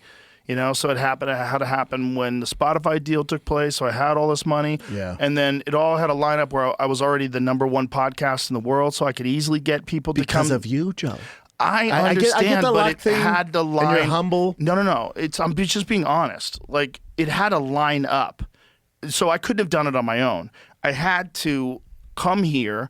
And Ron White was already here. So Yeah. Ron White's a big reason why the club. I mean, he was one of the main reasons why I moved No, here. I know. Because I was like, Yeah. even if I never do comedy again, and I was really wondering if we were ever going to do comedy again, Ron's here. I'll hang out with Ron. We'll have laughs. Yeah. So when I moved here, and then all of a sudden Tony moved here, and then Tom Segura moved here, and Brian Simpson moved here, and Hassan moved here, and Derek Poston moved here, and it was like, oh shit, we got something cooking. And then Tim Dillon came here, and then it was like, oh my god. And then Duncan Trussell moved here. I was like, holy shit. Well, they're moving because you're here, Joe. I understand, but they You're the had mothership. right, but they had to do it before the mothership even opened. Take a Right? shot. They all moved before the mothership opened. Shane moved after the mothership opened, but they all came in early and trusted me. Yes. And so I was like, okay, these guys, I owe them. They took a chance with their future. Mm-hmm. I have to throw everything into this, and all together we'll do it. Yeah. So it's our club. It's Yeah. really our club. But it had to happen in a way where I had this disposable money.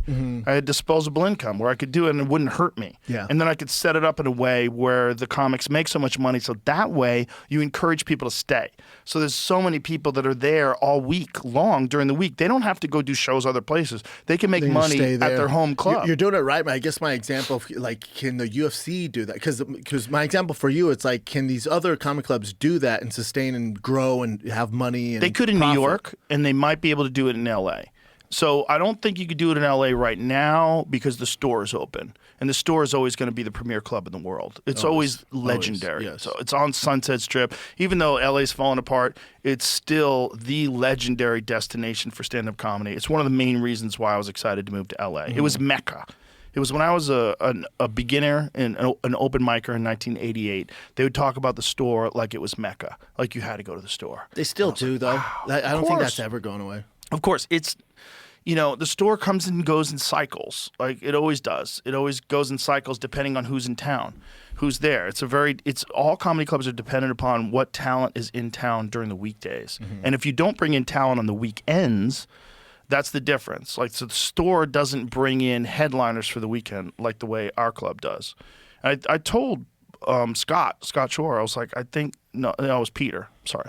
I told Peter Shore, I was like, I think you guys should do that. I think you should But do they have to though? Because you can still go on a Saturday night and you'll see, yes, big names. You will, but big names. But you could have those people there still as well. Like they could also do shows with that person, and you have 2 other rooms. And that's what you guys are You have doing. the OR and you have the belly Belly room. room. You have 3 rooms facts. in one location. Like you could still have the OR filled with top talent because Yep. they don't give a fuck where they're performing in the big stage or the little stage. No. In fact, most of us prefer the little OR, stage. yep. The OR is an Yep. amazing room. Yep. But the thing is, it's like you have to have enough talent in town, and a lot of people moved out of LA. Yeah, A lot of people ton of moved out people. of Yeah. Joey Diaz moved out of LA. Like a lot of people moved out of it. Theo moved out. A lot of Yep. people moved out. So the problem is you would have to have enough talent there, and then you would have to have talent that was there all the time, like us. Like we're at the club all the time. I think, and going back to if the UFC could do this, like they're profiting so much now, there's no reason to. That's the other issue. This is the problem. Do you want to hear my this idea is though? Rational. You want to hear my idea? Yeah. And you might be like, you're out of your fucking mind. Okay. And again, I'm not anti you. Nothing. You cut my fucking wrist right now. Bubba O'Reilly spills out. I fucking bleed Yeah, the UFC. yeah, It yeah. made my entire career. Yeah. When that Paramount deal was announced, and I'm a wild boy. When that Paramount deal was announced, what I would have done is, and this is the issue why things will never change. I would have talked to all the managers, all the fighters, and said, we're not fighting another fight. They just signed this huge deal, $7.7 million. If you guys want to get your equal share, nobody's agreeing to a fight bout, to a fight card, unless we get, I don't know, someone's going to figure out 30%. So it's 18% right now. If we go up 30%, which they're still going to have profit, if they agree to that, then we'll fight. But there's no deal if we don't fight. Right. Those days are over now, so you missed the mark. Now you're going to say, yeah, but they can get other guys to do that. And I'm saying across the board, we all agree as fighters, we're not going to fucking move an inch. If you Union could style. get fighters to agree to that, it would work. That's the problem. It'll never happen. I Not know. in a million years. That was my idea. Then here's the other thought that Rally the troops. Dana White has this thought about fighters that when they get paid too much and they get rich, their careers end earlier. But Oh, that's the other. Arman Tsarukyan, And he's right. yeah, And he's right. Well, there's Arman, who's Yeah. Bruce Wayne, but for the most part, he's right. Go through anybody's he's career. kind of right. He's kind of Look right, at- but look it at- look doesn't at Connor. matter. That's Look at on Connor. That's on them. Yeah, agree. That's on them. Yeah, that's fair. Yeah, I mean he's right, but you can't protect them for unless you have a bonus that you're going to pay them out when they retire, and they're not going to do that. But the other thing, I think Sean Shelby said this, it might have been McManiard, one of them, was like the other issue we have is when guys get paid a lot and then we offer them fights, we're not getting the fights we want to make. Once they have that goose egg, they're like, no, I'm not fighting that fucking guy. That guy's a nightmare. I know, But again, you can't base it off of that because I'm sure there's some guys who will do it. Yeah. And you fuck with them. But it's not a reason not to pay them. Listen, it's all this is hippie talk, but I feel like if I owned the UFC, I would not feel good if people didn't feel compensated correctly. This is just my feeling, and I'm not a good businessman. If you want to be a good businessman, you got to make the most money possible. I don't know, Joe. You've done pretty fucking well, Bubba. A lot of luck. A lot of luck. You and gotta a lot quit of, saying luck. You're driving me nuts. No, but you're it is. driving me It's a nuts. lot dude. of- You work look. harder than anybody else. Well, I work hard That I when know. when I listen. I stick with things and I have a good work ethic. That is true. But That's half the battle, yeah, Bubba. yeah, yeah. But I'm not like a businessman in the sense of like if I was running a business like that, I wouldn't treat it the same way. I wouldn't say I'm trying to make the most money possible. I would say I got money.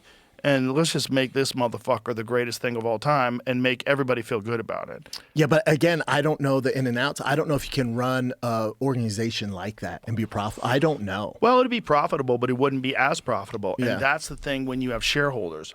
So when you have shareholders, you have an obligation to your shareholders to maximize your profits. And this is the only knock on the UFC I have is, in order to get that $7.7 billion deal, you have to put on whatever it is, 45 fight cards a year. Right. So like those fight nights. So now you don't really have the talent or the stars to fulfill those cards. But because you made this deal with Paramount, now you're getting just, you're signing these contenders series kids who have 3 fights, 4 fights, where 10 years ago, those boys ain't sniffing the UFC. It was so hard to get in. But now, because we have to fulfill those cards, you're getting a lower level of talent. Yeah, well, here's what's interesting. So one of the players in the purchasing of the UFC, of the rights to the UFC, was Netflix. They were one of the players. Interesting. They were one of the people that were thinking about doing it.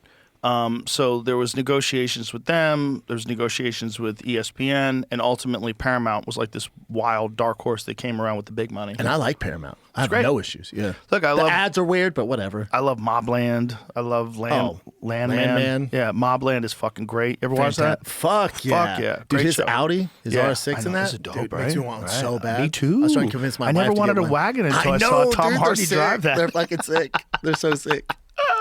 It's a great show. Yeah. But Paramount has awesome shows. So it makes sense. I already had it. Great. Perfect. I love the fact there's no pay-per-view. But what's interesting about Netflix not doing it, because I think Netflix didn't want I might be talking out of school, but I'll just say it. I believe what I heard, here's the caveat, is that Netflix did not want the small fights. They did not want fight nights. Good for them. They only wanted the big ones. They're like, get that shit out of here. Well, some of the fight nights are fucking awesome. We like them because Yeah. we're degenerates. Right. The public's like, who the fuck are these And guys? the Apex, there's no one there. Yeah. I love that those. Netflix is I like, love that. we'll take these. I love the like, Apex this- fights. Yeah, I love I've it been all. planning on going to an Apex fight card. I'm trying to find the right one just to go and watch. I'll go I just with wanna you. let's fucking go. I would dog. love that. I If just they want let to go me to in. watch because they'll let you in if you come with me. Yeah. I Well, I love feel it. like I don't have any enemies here. there anymore. I kind of stood by the fact they didn't want the volume. I love that. That's it. That's how they say it, which we understood from the get-go. Ted Sarandos, who I love, Bella Bajaria, I don't know her. We're very upfront with that.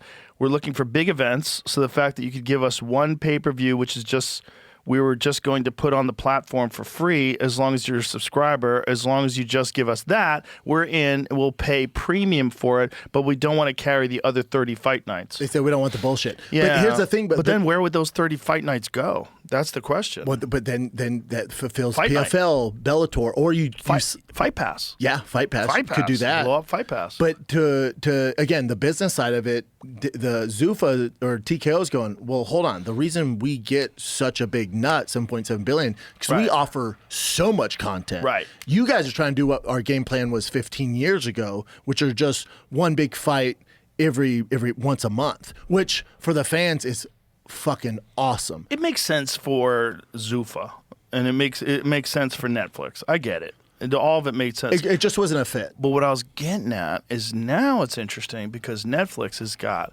a lot of money.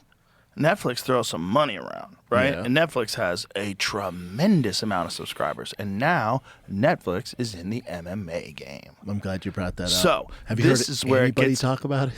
Keep going. Sorry, Us, keep going. dorks like you and me. Keep going. No one in the real world is talking about it to me, but that's okay. The point is, they're going to do it, and just because it's on Netflix, I guarantee you millions of people will watch it. I bet they'll have a hard time selling live tickets. Let's see if it's sold out. It's See- definitely not, and the tickets are $88. But this is where it gets tricky because the more places fighters have to go, the better. Because Yeah. UFC has no competition. Right. It's a monopoly. All good. Right. Which NFL is, NBA is. I have no issues with that. Right. So if big name fighters have a place to go and can get paid, I'm all for it. Right. The issue with this Netflix and getting MMA, it's like my thing would be, well, what's the plan here? Mm-hmm. You know, so Ronda and Gina fight this weekend. You got 2 4-year-olds fighting the main event. It's going to get good numbers, but again, and you know this, you've been in business with Netflix, they're not going to give you the real numbers, right? When you negotiate, they don't give you the real numbers. Like No, when they you- don't tell you shit. They don't tell say, you. you did great. They don't tell you. But then all of a sudden, Jake Paul did 400 million people. I'm like, really? Did he? So they're gonna say. Well, Jake Paul can say that, right? Did Netflix say that? Netflix or Jake said Paul? this. No, They Netflix said made like 400 million people some bullshit watched it? like that. Some How bullshit. many people have Netflix? I don't think they have that many. I made up a crazy number, but it's a ton of people. That Just last article said that they have over 300 million subscribers. So 100 million people were. So say 100 pirating million. it. Yeah. So say 100. But so, and right now, and I get Rhonda's being a promoter. She learned from Dana. She's like, we're going to destroy the White House. I disagree. I don't think it does. But Netflix will tell you they did. Well, here's the thing. Even if it gets really good numbers, Jake Paul versus Anthony Joshua, 33 million viewers on Netflix. That's really good. That's really good. I don't know what the Sean Strickland, Hamzat Chimaev numbers were. They might not have been 33 million. Maybe they were. I don't know. The thing about it being Paramount does not have the number of subscribers that Netflix has. How many subscribers? I'm guessing. I might be wrong. I think they have like 60 million, right? How many subscribers does Paramount Plus have? But this is what you're not taking consideration. Paramount and the UFC, it's only in America. So in Canada and other Paramount right. in Europe, there's not a thing. Right. So what are those views now? Right. Like when we're adding Can all they this up. get Paramount in other countries? I don't think the Paramount's in Europe and shit like that. They're watching on like Sky Sports, I think, out there. They have a different deal. Oh, interesting. And then Australia, I think, still has pay-per-view. Interesting. Yeah. I think you're right. So, okay, 79 million paid subscribers. So that's a big difference between, it says globally. Yeah, half of them are in the U.S. 35 million are in the U.S. Are there any countries where Paramount is not in? Let's put that into... Yeah, but I still think that UFC deal was just for the U.S. Yeah, it's just for U.S. Just for U.S. Yeah, Okay. because UK is Sky Sports. So that means there's only 35 million people that it's reaching, period. So they'll never get to the Jake Paul number. The Jake Paul number of the Anthony Joshua fight, if that's an accurate number, 33 million. They're never going to get to that. But remember, the White House is also on CBS. That's different. How many people have CBS? How many people are watching regular TV? That's wild. Maybe they might 30 more views. Oh, my dad's crunk. That's just on Channel 4 in Denver, Colorado. Use your rabbit ears, pick it up. They still have regular TV, man. Regular TV is crazy. Crazy. Like some people have to fucking move the antenna. The signal's coming in bad. Crazy. There's people out there with regular TV. Yeah, hell yeah. That's wild. Where they only have the 4 channels. That's crazy. And they're just getting their news from robots. Fox and fucking. They don't even get Fox. Fox is cable. That's right. Yeah. 13. Regular TV, you ain't getting jack shit. You getting channel 2, They can 4. swear on Fox. Can they? I believe so. Because if it's on cable, I think you're allowed to swear. Oh, wow. I think so. Yeah, but I don't think Fox is. Well, there's a broadcast version of Fox, though. Right, but is it regulated? But if it's broadcast, it is. That's the whole. But Fox still is Right, cable. but broadcast and cable. So what do you mean by there's a broadcast version? So there's a It all has version. to do with over the air. What's available through the air. Right. That's what the FCC is. So regulating. the broadcast version meaning that you could just get it local. with a regular antenna? Yeah, there's like a local Fox station. Oh, for cities okay. and whatnot. Okay, you're right. Okay. It came way later. It That's wasn't right. the I'm first, so old. big I remember three, when but- Fox was just cable. Channel 31. I remember we Married wanted with it for Children. The Simpsons and Married with Children. Yeah. Simpsons, too. Maybe it was broadcast back then. Maybe I'm wrong. I think I It am. was hard to get. It wasn't the strongest of signals in most places. Oh, okay, but So it was always yeah. broadcast. But okay. my have fucking times changed now because there's like you talk about Mobland. There's so many dope shows. There's so many good shows out Yeah. there. But it's like hot for like a week, and then something else comes. There's too and many things. There's too much. Like I don't like there'll never be like Game of Thrones or Sopranos where it's like Right. the entire world shuts down. Right. We all just kind of binge it when we want. True. And there's a new show here. It's not good, man. True. That's fact. Try selling a show right now. Like that, I was talking about my Gearhead's Gone Wild on Tubi. Tubi has fucking, I think, 300 million subscribers. They're big. But trying to sell a show They have these days, 300 million subscribers on Tubi? Tubi's fucking massive. I didn't know Holy either. shit. I didn't know either. When I That's first got the crazy. offer, I'm like, where? But again, trying to sell a show is fucking tough. A car show? Tough, dude. I didn't know Tubi had that many subscribers. Look that up to make sure. I've been so exaggerating this They episode. surpassed 100 million monthly active users. But I don't know. How many subscribers do they have in total. total? That's what I know happened when I typed the in. numbers Is it a alarming. subscriber thing, or is it like a YouTube thing where you could just Again, they have view it? I would imagine it's tiered. They have it says a free ad-supported streaming service rather it's- than subscription-based model. It's free, but they have subscribed, and then you can get the non-ad paid where you pay, I think. Oh, okay. So but you Like can just get it YouTube. for free. Yeah, like YouTube. YouTube Red and regular Right. YouTube. YouTube is probably the biggest. Well, like they probably have the most active viewers worldwide. Not even close, right? Yeah, But, no then, one's- but then remember they tried doing like shows and it just ate shit? Like What did YouTube they try Red. You remember YouTube Red? And they're like making offers. I remember YouTube Remember that? Red. That thing That's ate crazy. dick. It's interesting because just a regular show on YouTube can do really well, like Mr. Beast. Yeah, but I think YouTube Red was like kind of a little before that, right? And they're like, Right. put your shows on here, and like, what the They fuck? jumped the gun. Yeah. They jumped the gun. And Mr. Beast was like, or I'll just put my shit out and everybody in the world will The watch thing it. about if you put your shit on YouTube, there's literally an infinite number of options and channels. That's the thing. And it's completely dependent on what you see. Like the recommended for you is completely what you're interested Well, in. now, everything's niche now. Mm-hmm. It's like there's people out there we don't even know, and like my kids are like, Dad, he has 60 million subscribers. I'm like, what the? I've never heard of this fucking guy. I know. You know how much money he's making? Yeah. But it's all niche. Everything's niche. There's that, but then there's also astroturfing. There's a lot of What's these. Astroturfing is when you have fake downloads, fake views. You have like companies that you can hire, and they will get you views. But here's the thing. That's gonna fuck you. It'll fuck you. But the point is, people still do it, and they do it because you can do it right now, right? And so what that means is, like, say if you have like millions and millions of subscribers, and then you look at the views are hundreds of thousands of views. Then you look at the comments, like fucking 5 comments, 6 comments. Like, what the fuck is going on? What's here? going on here? But it's a weird thing to do because in order to make money, YouTube sees the back end. So Right. if you're trying to make money off your show, Right, you're not going to make money. But it'll get bigger because of the number. Oh, So here's the interesting. thing. Like, so if you go to like BrendonSchaub.com, if you did that, if you have Brendan Schaub's YouTube channel, and I looked at it, I'm like, damn, he's got 25 million subscribers. Well, I should fucking subscribe.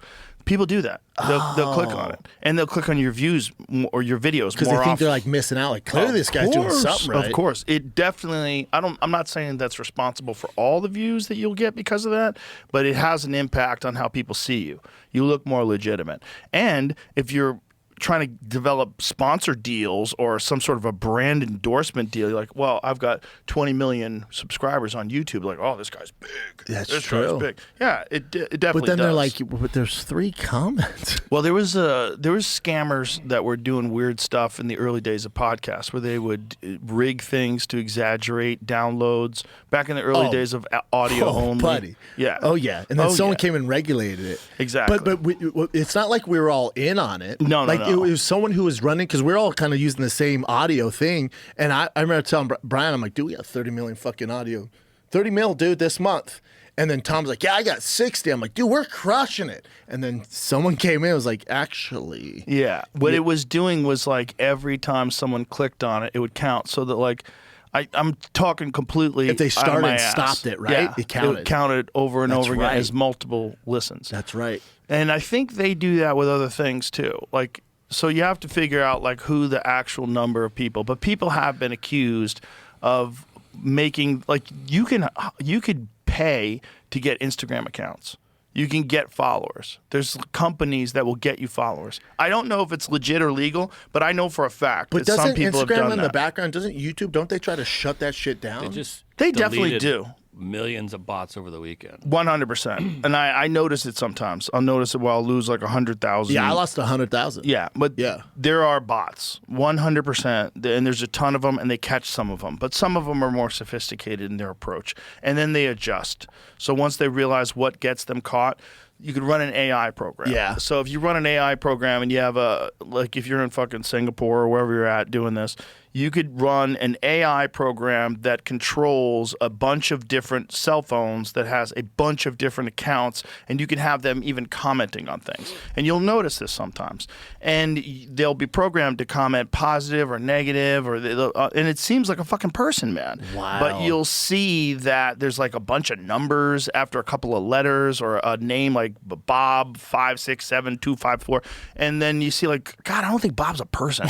And then you go to Bob's account and you're like, there's almost no chance that Bob's a person. But meanwhile, Bob's posting all the time and making comments on things all the time. And most likely what this is it's paid engagement. So it's not just paid views, but because of AI and because of programs you could run, there's the potential for paid engagement. Dialogue back and forth. Yes, Me and Schaub were exactly. talking about before you got here. Is some I don't know that you're aware of this, Joe. The streamers paying for Clippers. the next level of what you're describing. So it's not AI doing it. Have you heard of Clippers? Yes. They're paying for. There's thousands of people that are just sitting around at home making a shitload of money, A ton of money.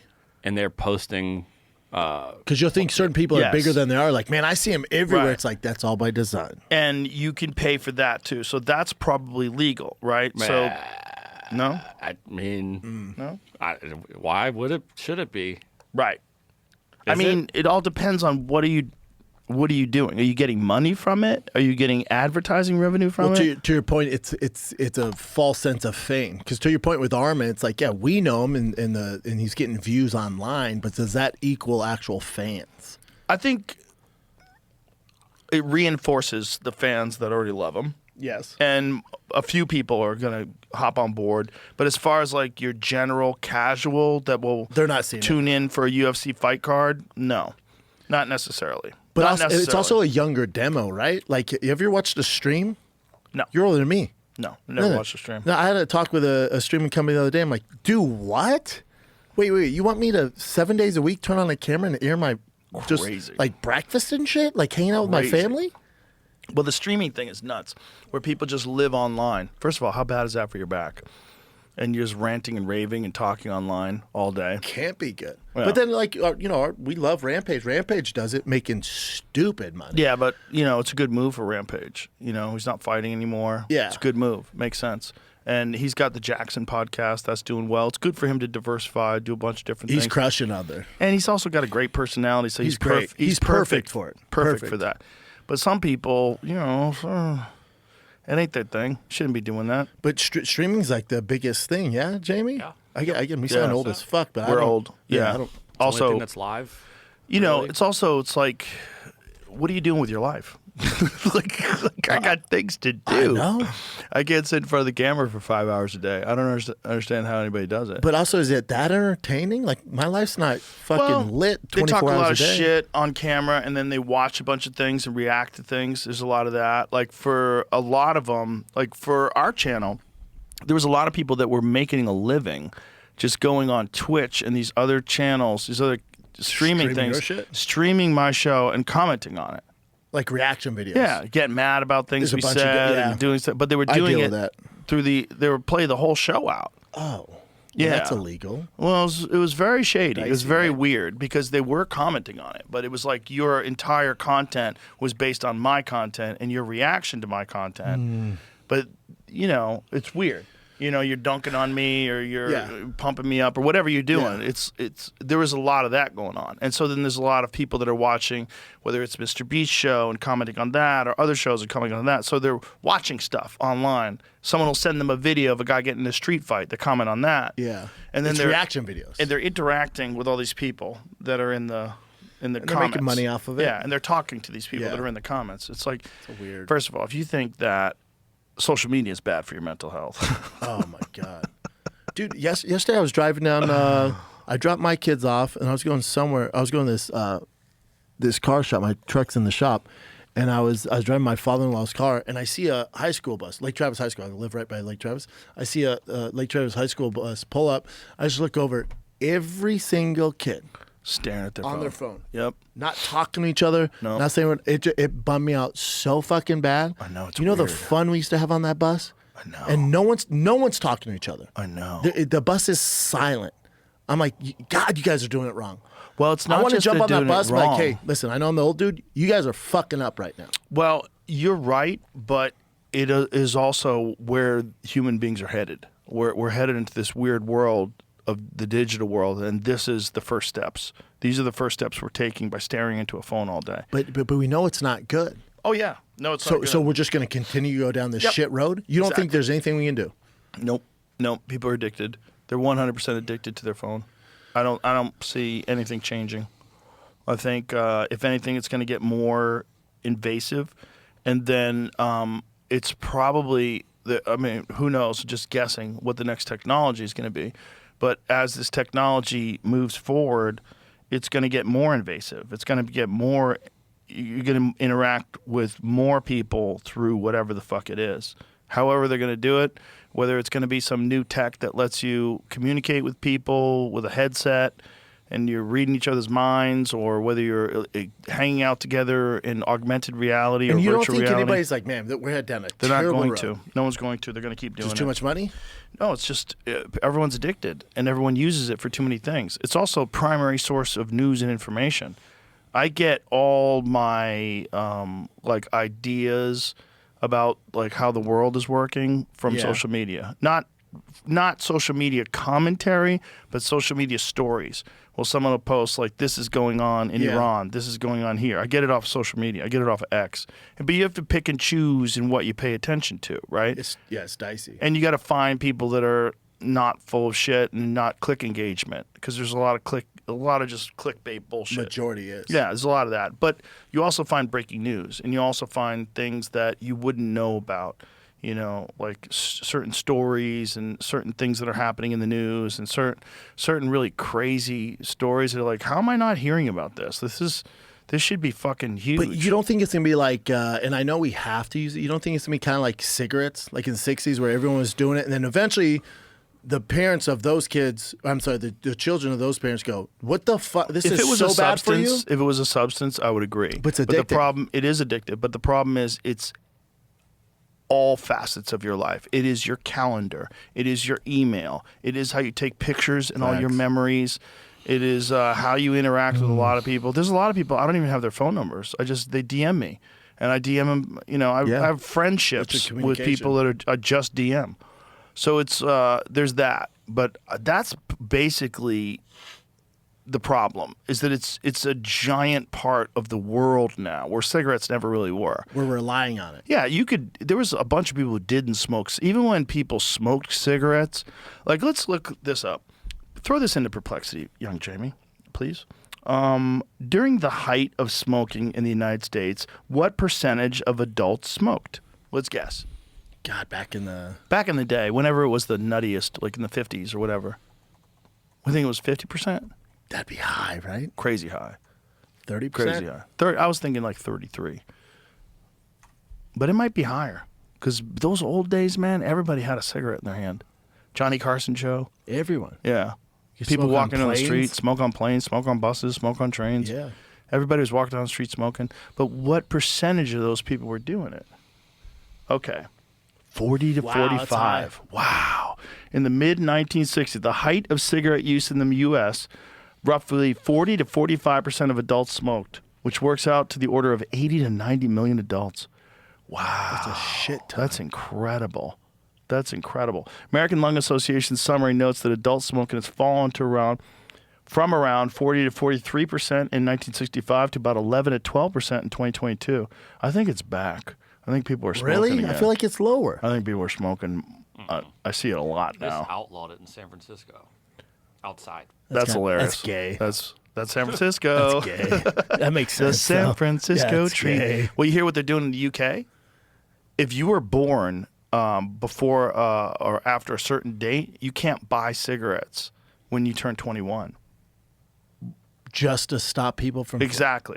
So people that were born in like fucking whatever year they set it at, when they turn 21, they will can't not buy be able to buy cigarettes. Just trying to eliminate But cigarettes. you'll be able to buy cigarettes because you were born at a different time. They say, "Oh, you're retarded. You don't know any better." That's you can buy cigarettes. so stupid. It's communism. It's But socialism. didn't they just run out the fucking... Was it Prime Minister or the fuck they call He's him? still there. I thought they ran him out to bring somebody else in. They probably want to, but They they want haven't. to. Yeah, but the point is, it's like that kind of woke socialism. It's like it's the government telling you what to do.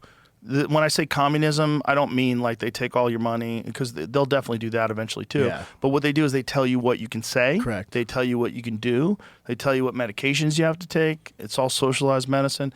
They tell you what to do and what to say and how to think. And they're control going your to life. protect you. Protecting someone from cigarettes while you're selling them alcohol is fucking bananas. So dumb. It's bananas. It's dumb. But England's lost their way, man. They've lost their way. identity. It's Hard. a fucking shit show. Well, they're arresting people like crazy for posting on social media about the immigration crisis, primarily. Also other things, but criticizing the government. And now they threw away jury trials for those things. God. So now it's a judge. And so you don't even get people like you, your peers, to sit there and go, no, this fucking guy shouldn't go to jail. His daughter got attacked by some immigrants, and he said some wild shit about immigrants, and no, he shouldn't be in jail for that. But my thing, if you like, what's the agenda? Just to ruin the fucking Control. So shrink you down to 15-minute cities. They're implementing that in part of the UK. The other thing is a digital credit system, right? So a digital credit score, a social score, and some sort of centralized digital currency, which I think they're probably going to try to move us all into eventually. But if they can attach your social credit score with this digital currency, then you have what they have in China. So in China, if you fuck up and you do something stupid, guess what, fuckface? You can't buy a plane ticket. That's wild. Yeah, you can't get a loan. You can't get a loan get for a house. and it nothing. keeps people in line, and then the government can do its job without protests. Dude, can I piss real quick? Let's I've piss. Had 2 fucking I got to piss too. energy drinks. Let's go. We'll be right back, folks. And we're back. So much better. I know it's hard to concentrate when you have to piss. Bro, you were talking. I was like, oh, man, I really want to hear this. I'm about to piss my pants. What were we talking about? Let's talk about your show. So We got a cigar, brother? yeah, hold on, Dude, last time I smoking them little ones. smoked it backwards. I got roasted so hard online. I know. I didn't notice. I didn't notice, but maybe I just smoke them backwards from now on. Switch it up. It is funny though, but it's really the same. It's just where the label is. Yeah, man. What are these? I'm a rebel. Smoke it backwards. You are a rebel. There you go, fella. Thanks, brother. Here's the clipper. You know how this works. Yeah, thanks. Make sure you clip the right spot. It's back That here. one. There you This go. one. Yeah. On that, this cigar is different because it's not a torpedo like the other one. So the other one, you could get more confused because both ends were pointy. Do you know how to do that? Yeah. Do you need help? No, I got a big You don't gun. look like you know what No, you're doing. dude, you know how many cigars I've smoked? Only in here. Oh, light it. Oh, that's right. So your show. So your show is on Tubi. Tubi. Hey, so light this part, yeah? Well, no, but this part. Light This that part. part. It's fucking, dude, it's tricky, No, it's right? not No? tricky. No. Light. I'm just retarded? Light the part that you didn't cut.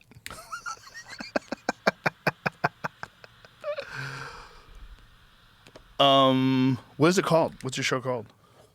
Gearhead's Gone Wild, Oh, that's right. just like Girls Gone Wild. Same text and everything.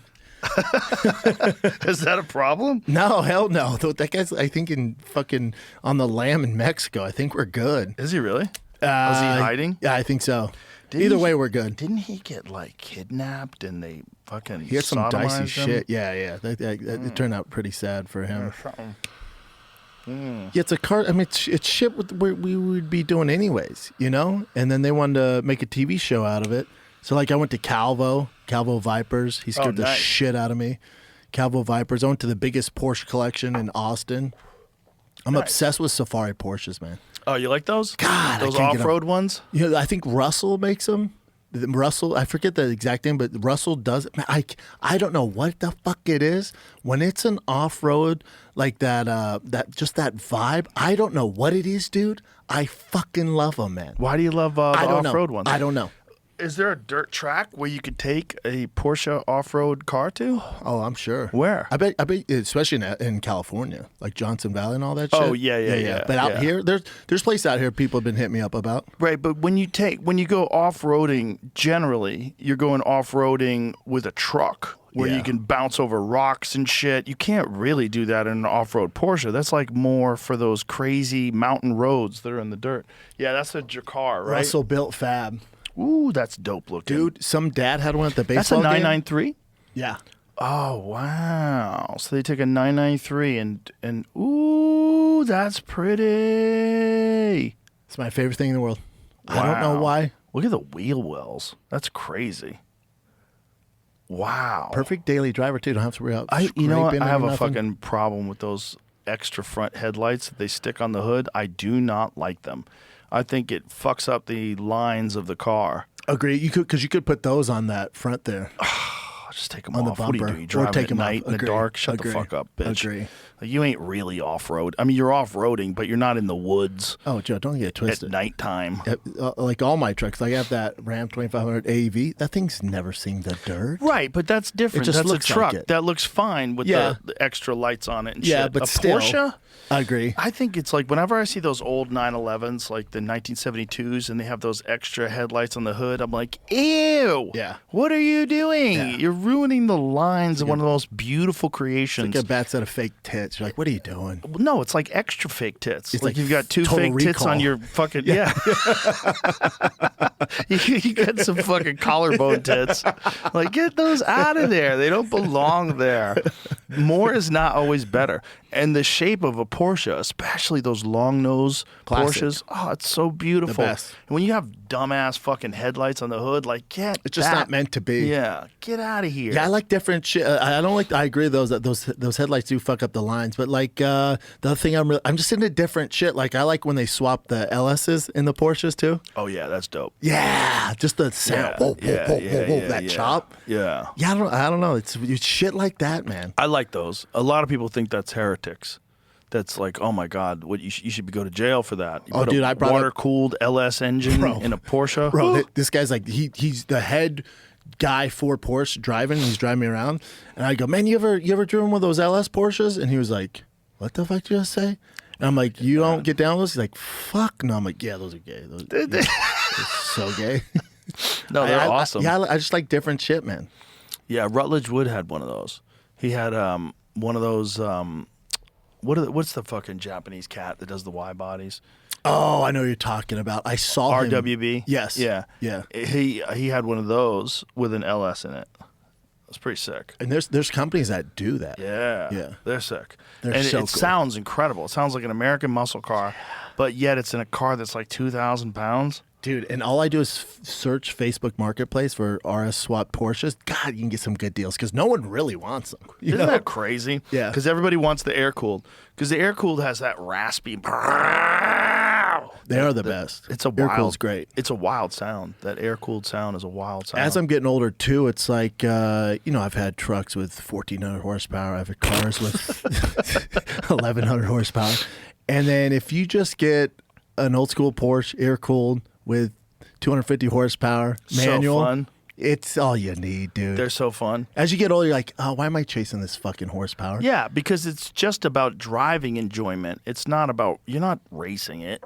No. You know, you're not on a track. Oh, dude, I knew I had issues when I was driving my kid to his fucking baseball game and my car was running hot. My TRX, 1,400 horsepower, was running hot. I converted to twin turbo Hellcat engine. It's like 1,400. It's run on E85 fuel. There's no E85 out there. I'm in the middle of fucking like dripping springs. I had to pull over on the side of the road because the engine was smoking. And I just went, what the fuck am I doing, man? Who am I doing this for? It's not like I'm taking it to the track. Yeah. Who am I doing this for? Well, a Hennessy has 1,000, and you can drive it everywhere. Yeah, that's You know, probably the way to do it. Hennessy TRX Yeah, or they're a great. Hennessy Raptor. Yeah. I almost bought one of those, and then I got that AV Ram, and I linked up with Diesel R, and we're doing a Randy's transmission. I got a freaking stealth bigger turbo on there, fast fuel system. Oh, bro. Let me get my pants Dude, off. I don't know if you're into that stuff, but I'm picking it up today. It's finally done, dude. Ooh, that sounds fun. Oh, dude, I can't fucking wait. That sounds fun. Yeah. So the idea is you just driving around, going to different places, having people do different things with cars, Yeah, and like check out what people are doing, Yep. different mods they're doing. Yeah, and it's like that old school like car shows that we grew up on. Like it'll throw up facts about Porsches or about the car. It'll just pop up with that stuff. And that's like our boys, like Gordon Ryan was on there with his TRX. Oh, he has like nice. 120,000 miles on it. Does he I don't know if- really? Dude, that thing's so busted up, but he just drives it every day. He off-roads it. He just, we go in his car. I'm like, dude, I said, Gordon, I'm going to tell you the same thing I tell everybody when I get in the car with him. I know this is for TV. I don't need you to show off. Nobody's trying to get hurt. He's like, I got you, man. And was just fucking ripping this thing, dude. I'm like, I flipped one of these things, man. It ain't fun, bud. It ain't fun. Yeah. But it's, just shit we like, you know? And then someone's like, you want to do a TV show with them? I'm like, yeah, let's ride, man. It's interesting how much that's a male thing. There are women that are into cars, but I don't know any women. I mean, I'm sure they're out there, but I don't know any women that are into cars the way we're into cars. No. Some of them like cars. They're into it. Some, but like for me, it's like that is one of the things about having some money that is worth it. Like I always tell people, having a nice house is great. It is great. There's definitely nothing wrong with having a nice house, but after a while, it just becomes your house. Yes. And if you're in a humble house that has a nice kitchen and a big TV and a couch and a nice bed to sleep on, you're set. You're kind of set. Yep. Like the difference in the way you feel when you're home versus a nice house is not much different. Agree. The difference in driving a nice car is like you are taking a ride to work. You are at Disneyland. Yes. You would wait in line to get in that car. And you're boom, boom, and you're fucking shifting your own gears and woo! It's fun. And the shit it's you excitement. have, dude, I lived through you because, obviously we're in different tax brackets. I got to do my thing on Facebook Marketplace and shit. I picked up tires the other day. And the guy goes, holy shit, Brendan Schaub buys tires on Facebook Marketplace. I go, yeah, dude, who doesn't want a fucking deal, man? Put those in the back for me, dude. But, yeah, you got one of those Porsche. I think it's your Gunther Porsche. Yes. And you took a picture and you're like, dude, I'll just sit in my garage and stare at it. I'm like, dude, I've never. I do. I stare at it sometimes. Sit in the garage and look at it. Oh, it's a fucking piece of art, man. Yeah, all carbon fiber. Yeah, dude.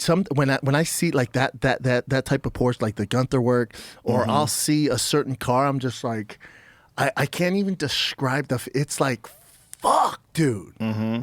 That is so sick. Yeah. Do you see the Gunther Works made a twin turbo slant nose? I sent it to you. Peter Nam sent it to me too. Bro. The owner of the company sent it to me. Oh, you know him? Yeah. Good well, dude. I bought it off him. I bought one off him. Not the slant nose. I didn't know bought if the you're other dealing one. with like customer service.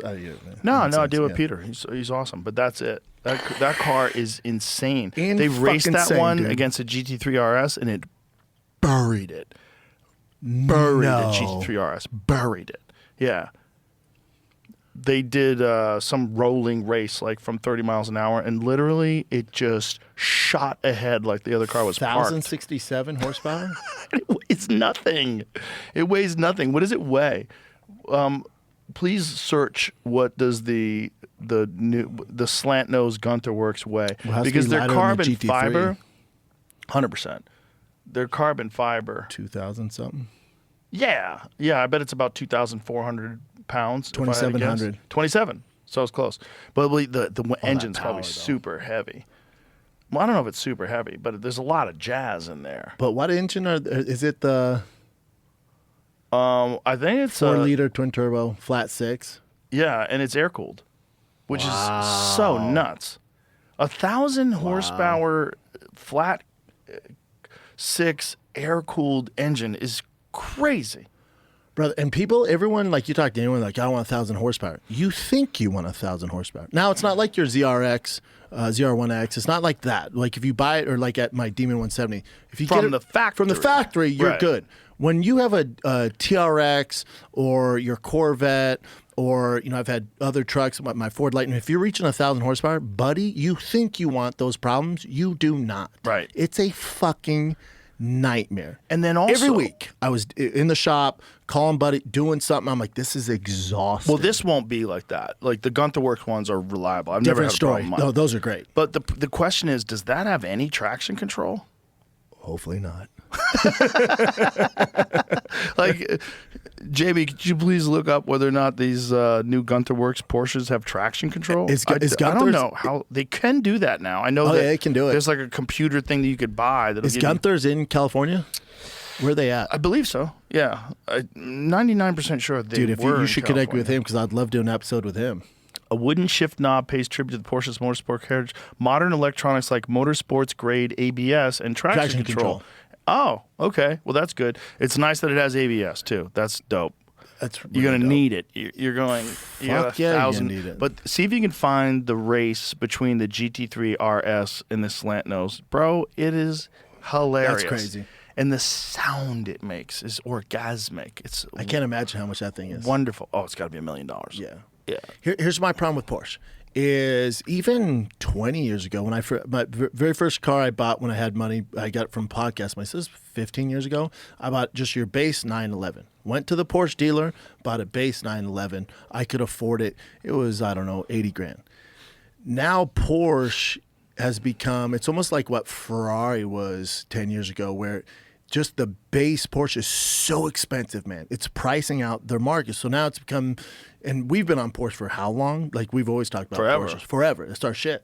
Watch this. Oh my God. That's Top Gear. Oh, it's Top Gear. Yeah. Top Gear's great. Great channel. Yes.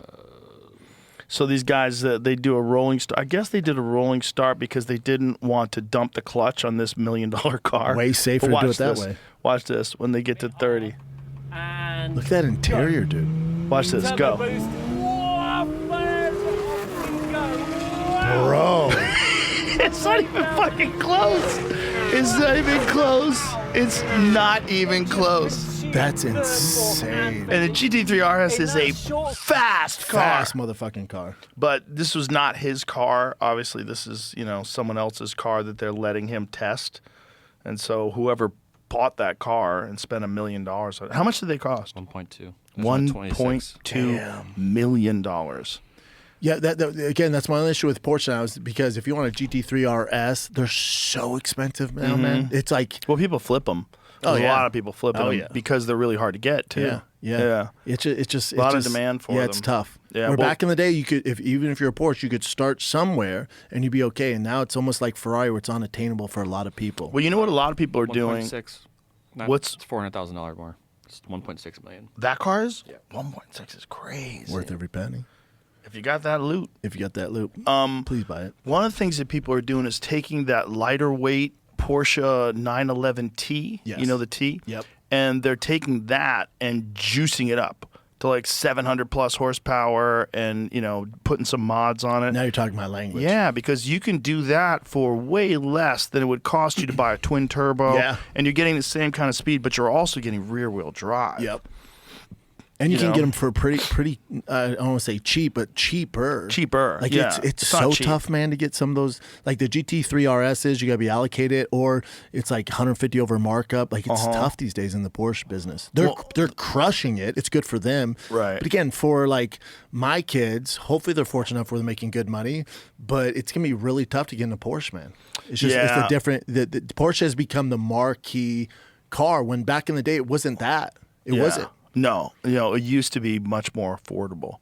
It was the more affordable supercar and a daily driving supercar. But, the market, and it's also things change, right? Because now everything is twin turbo. They're all twin turbo. Yep. Unless you buy a GT3, they're twin turbo. Yep. Yeah. I think too, one of the reasons I went away from exotics, because I even modded my GT2 RS like I'm an idiot, but it loses value in them. So When you mod them. it fucks them up, and I just can't leave anything alone. So that's why I went so heavy into American shit, because the C6s, all the American stuff, you can mod the fuck out of, and there's a market there. You're not losing your ass. Yeah. And they're cheaper to mod. Like when I would mod a Ferrari, buddy, exhaust, whatever the fuck, turbos, if you want to do a tune, it's a fucking nightmare, man. Nightmare. Yeah. Well, to me, it's all about enjoyment, right? And so, like, what are you getting out of it? If you're not like racing it and trying to go around corners sideways and fucking correcting, and you're not really doing that with most cars. You're just enjoying it when you're driving it. And for me, I love the feel of a V8. Like, I have one of those Shelby Super Snakes. Yeah. It's a 6-speed. Didn't you get the Super Snake R? It hasn't got it yet. I haven't. It's on the way. Wee.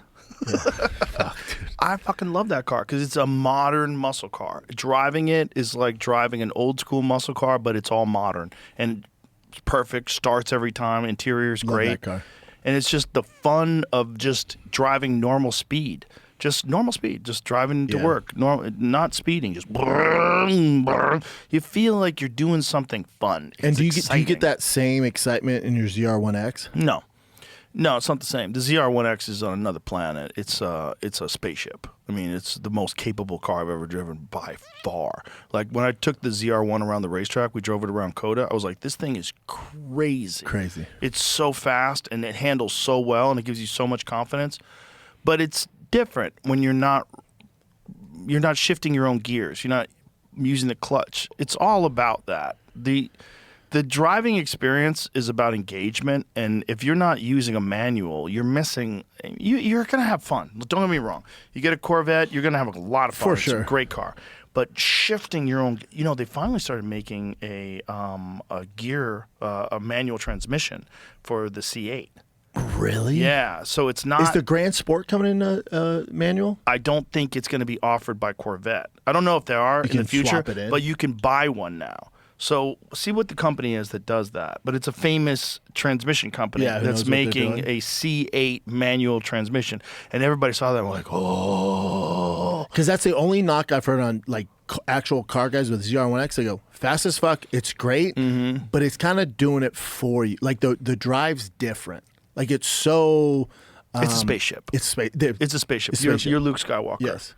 Does not offer a manual Tremec. Okay, Tremec has developed a 6-speed manual that fits a C8. GM considers it not real for production. What does that mean? But Tremec makes But it. they make it. Yeah, Are they Tremec's... selling it? Is Tremec not selling it, or did they make it just for funsies? I have no idea. Because Tremec made the transmission on my Super Yeah, Snake. Tremec's They is make great. the best Yeah. transmissions. Tremec's new 6-speed manual transactional opens the door for manual swap vets and other creations. So They can do it. This is what I would do. What I would do is get a Z06 and put a fucking manual in it. Now we're And cooking. let's go. Let's fucking go. Now you have literally the ultimate Corvette. I get that Z06 and that There's orange no they word make. yet on price, timeline, or who's going to cook up the software to tell the Corvette to cooperate with a 3-pedal transmission. That is the problem, because you're going to have to. And the ECU. That's a Yeah. big problem. yeah. Like the biggest problem I've had is with the ECU. People don't realize, the guys who do all the mods they do, but it's like I got a 2024 Ram, and right away I'm like, all right, what mods am I going to do? I'm talking to Randy's Transmission, Banks. I'm talking to my boys at Diesel R, and they're like, you got a 2024? I'm like, yeah, what's up? Low miles, man. They're like, I fucked up. I'm like, why? They're like, because 2024 and up, there's no way to unlock that ECU. Like we have to find an ECU from a 2022 or earlier. And I'm like, okay, those can't be expensive. Oh, they're blood diamonds, because everybody wants that. You're looking at $7,000 for an unlocked ECU. Whoa. And that's Just not, the ECU? That's not adding any power. That's just to get it so you can add the power. oh my God, that's Yeah. crazy. And then Diesel R, they were like, dude, we have one. I'm like, no fucking way. Well, how about this new law that they just passed, where your car's gonna monitor you, and then they're gonna have a kill switch in your car, so to keep people from drinking and driving, or if maybe they don't like what Brendan Schaub posted on Twitter, and they just fucking shut your car down. I think that's Even what more is- reason to buy old shit. Yeah, a lot of reason to buy old shit. Put that, please, into perplexity and ask them when this law is being passed and what the law entails. Because I've been hearing a lot of different versions of it. I want to know what It's the going to exact pass in version of it. California first. For Well, it's sure. passed nationwide, and Thomas Massey voted against it, and I think Fetterman might have voted against it too. I'm not sure. Real federal mandate tied to 2027 model year cars. It's about impaired driving detection. Yeah, but this is how it starts. The Yes. problem is if it has a kill switch. Ask if it has a kill switch, if that's part of it. Explain it. I mean, it probably is going to be in here if it. Right. Okay. Why people call it a kill switch? Because the system may be able to prevent the engine from starting or shut down performance if it decides you're impaired. So that's a kill switch. So that is great if you're preventing someone from drinking and driving. Correct. That is not great if you are Nick Fuentes and you're in your car and you're. But that's the Trojan horse. Like they get you Yeah. in with that. It's for safety. That's the thing. May is a keyword in there. May be able. Well, the thing about that is I think they already have that with the Corvette. I think with OnStar, if someone steals your car Correct. You They could- can shut it down. Right. So That's the security. if you have a Corvette and Brendan Schaub is running from the law and you're trying to get to Canada, But can't they do that with your Teslas? that's probably. I mean, it's a computer. It's a computer. Of course, they probably can do that. I'm really bummed out that Tesla has canceled the Model S. Jamie and I were just talking about it before the show. Oh, they could all go away, and I wouldn't give two fucks. I know he's your boy, but I just don't care. I listen. Shut your mouth. Do your thing. I drive but it all the time. I know. love it. With all the cars you have, I love it's it. the one thing I'm I like. love it. Listen, I love but- V8s. Look, I drove my Raptor here. You know, That Raptor's badass. A fanboy would say that it's just gonna be replaced by that Roadster that they haven't shown yet. So yeah, but the Roadster's a 2-seater. My car is a 4-seater, 4-door car that goes 0 to 60 in under 2 seconds. But why would they get rid of it? I've never had 4 Because people they're- in my car. You never what? I've never had 4 people in my car. Jamie Okay, rolls well, you solo. haven't, but like, so like the other day, I had to pick up my daughter because she was being driven, and the car they were driving got a flat, and I was on my way home at the exact same time, and I picked her up and her friends. Yeah, it's dope. So I had 3 friends in the back seat, one Someone in in the the front. front. Yeah, I got everybody in my car, no problem. I like having a 4-door. I have a family. I know you're a single guy. Like for you, Yeah, a but- Roadster would be fine. That's just you know. Not for you. It's a small little car anyway. I think the X is pretty dope too. They also canceled the X. I know the X is dope. I actually like Tiffany Haddish had one, and she was showed me that they dancing? could dance in the Yeah, parking lot. I've never seen that I was video. like, this is crazy. This To is your crazy. point, I only do 4. I don't have anything 2-door anymore because kiddos. Like Right. I just Right. try to create the most badass dad whip I can. Yeah. And it has to have 4 doors. Well, I mean, I have 2-door cars, but I always have to have a sedan. I like a sedan. Your kids are older though Yeah. too. If I didn't have a Tesla and I had a sedan, what I would get is the Cadillac, the CT5V Black wing. Let's Preach. go. And you can get a manual. You can get the new one. The F1 is only in manuals. The highest horsepower, 685. I don't know why I couldn't say that word. 685 horse. I know you do. We both suffer from marble mouth. Brother. 685 horsepower, and it's only manual. But Take my fucking money. I dude. want an automatic. That thing's if, so- if it's that. Yeah, manual sounds fun, but if you're driving it all the time, it can get a Especially little. where if you're living in LA. Yeah. Oh, you know, nightmare, dude. depending on where you're living. Yeah.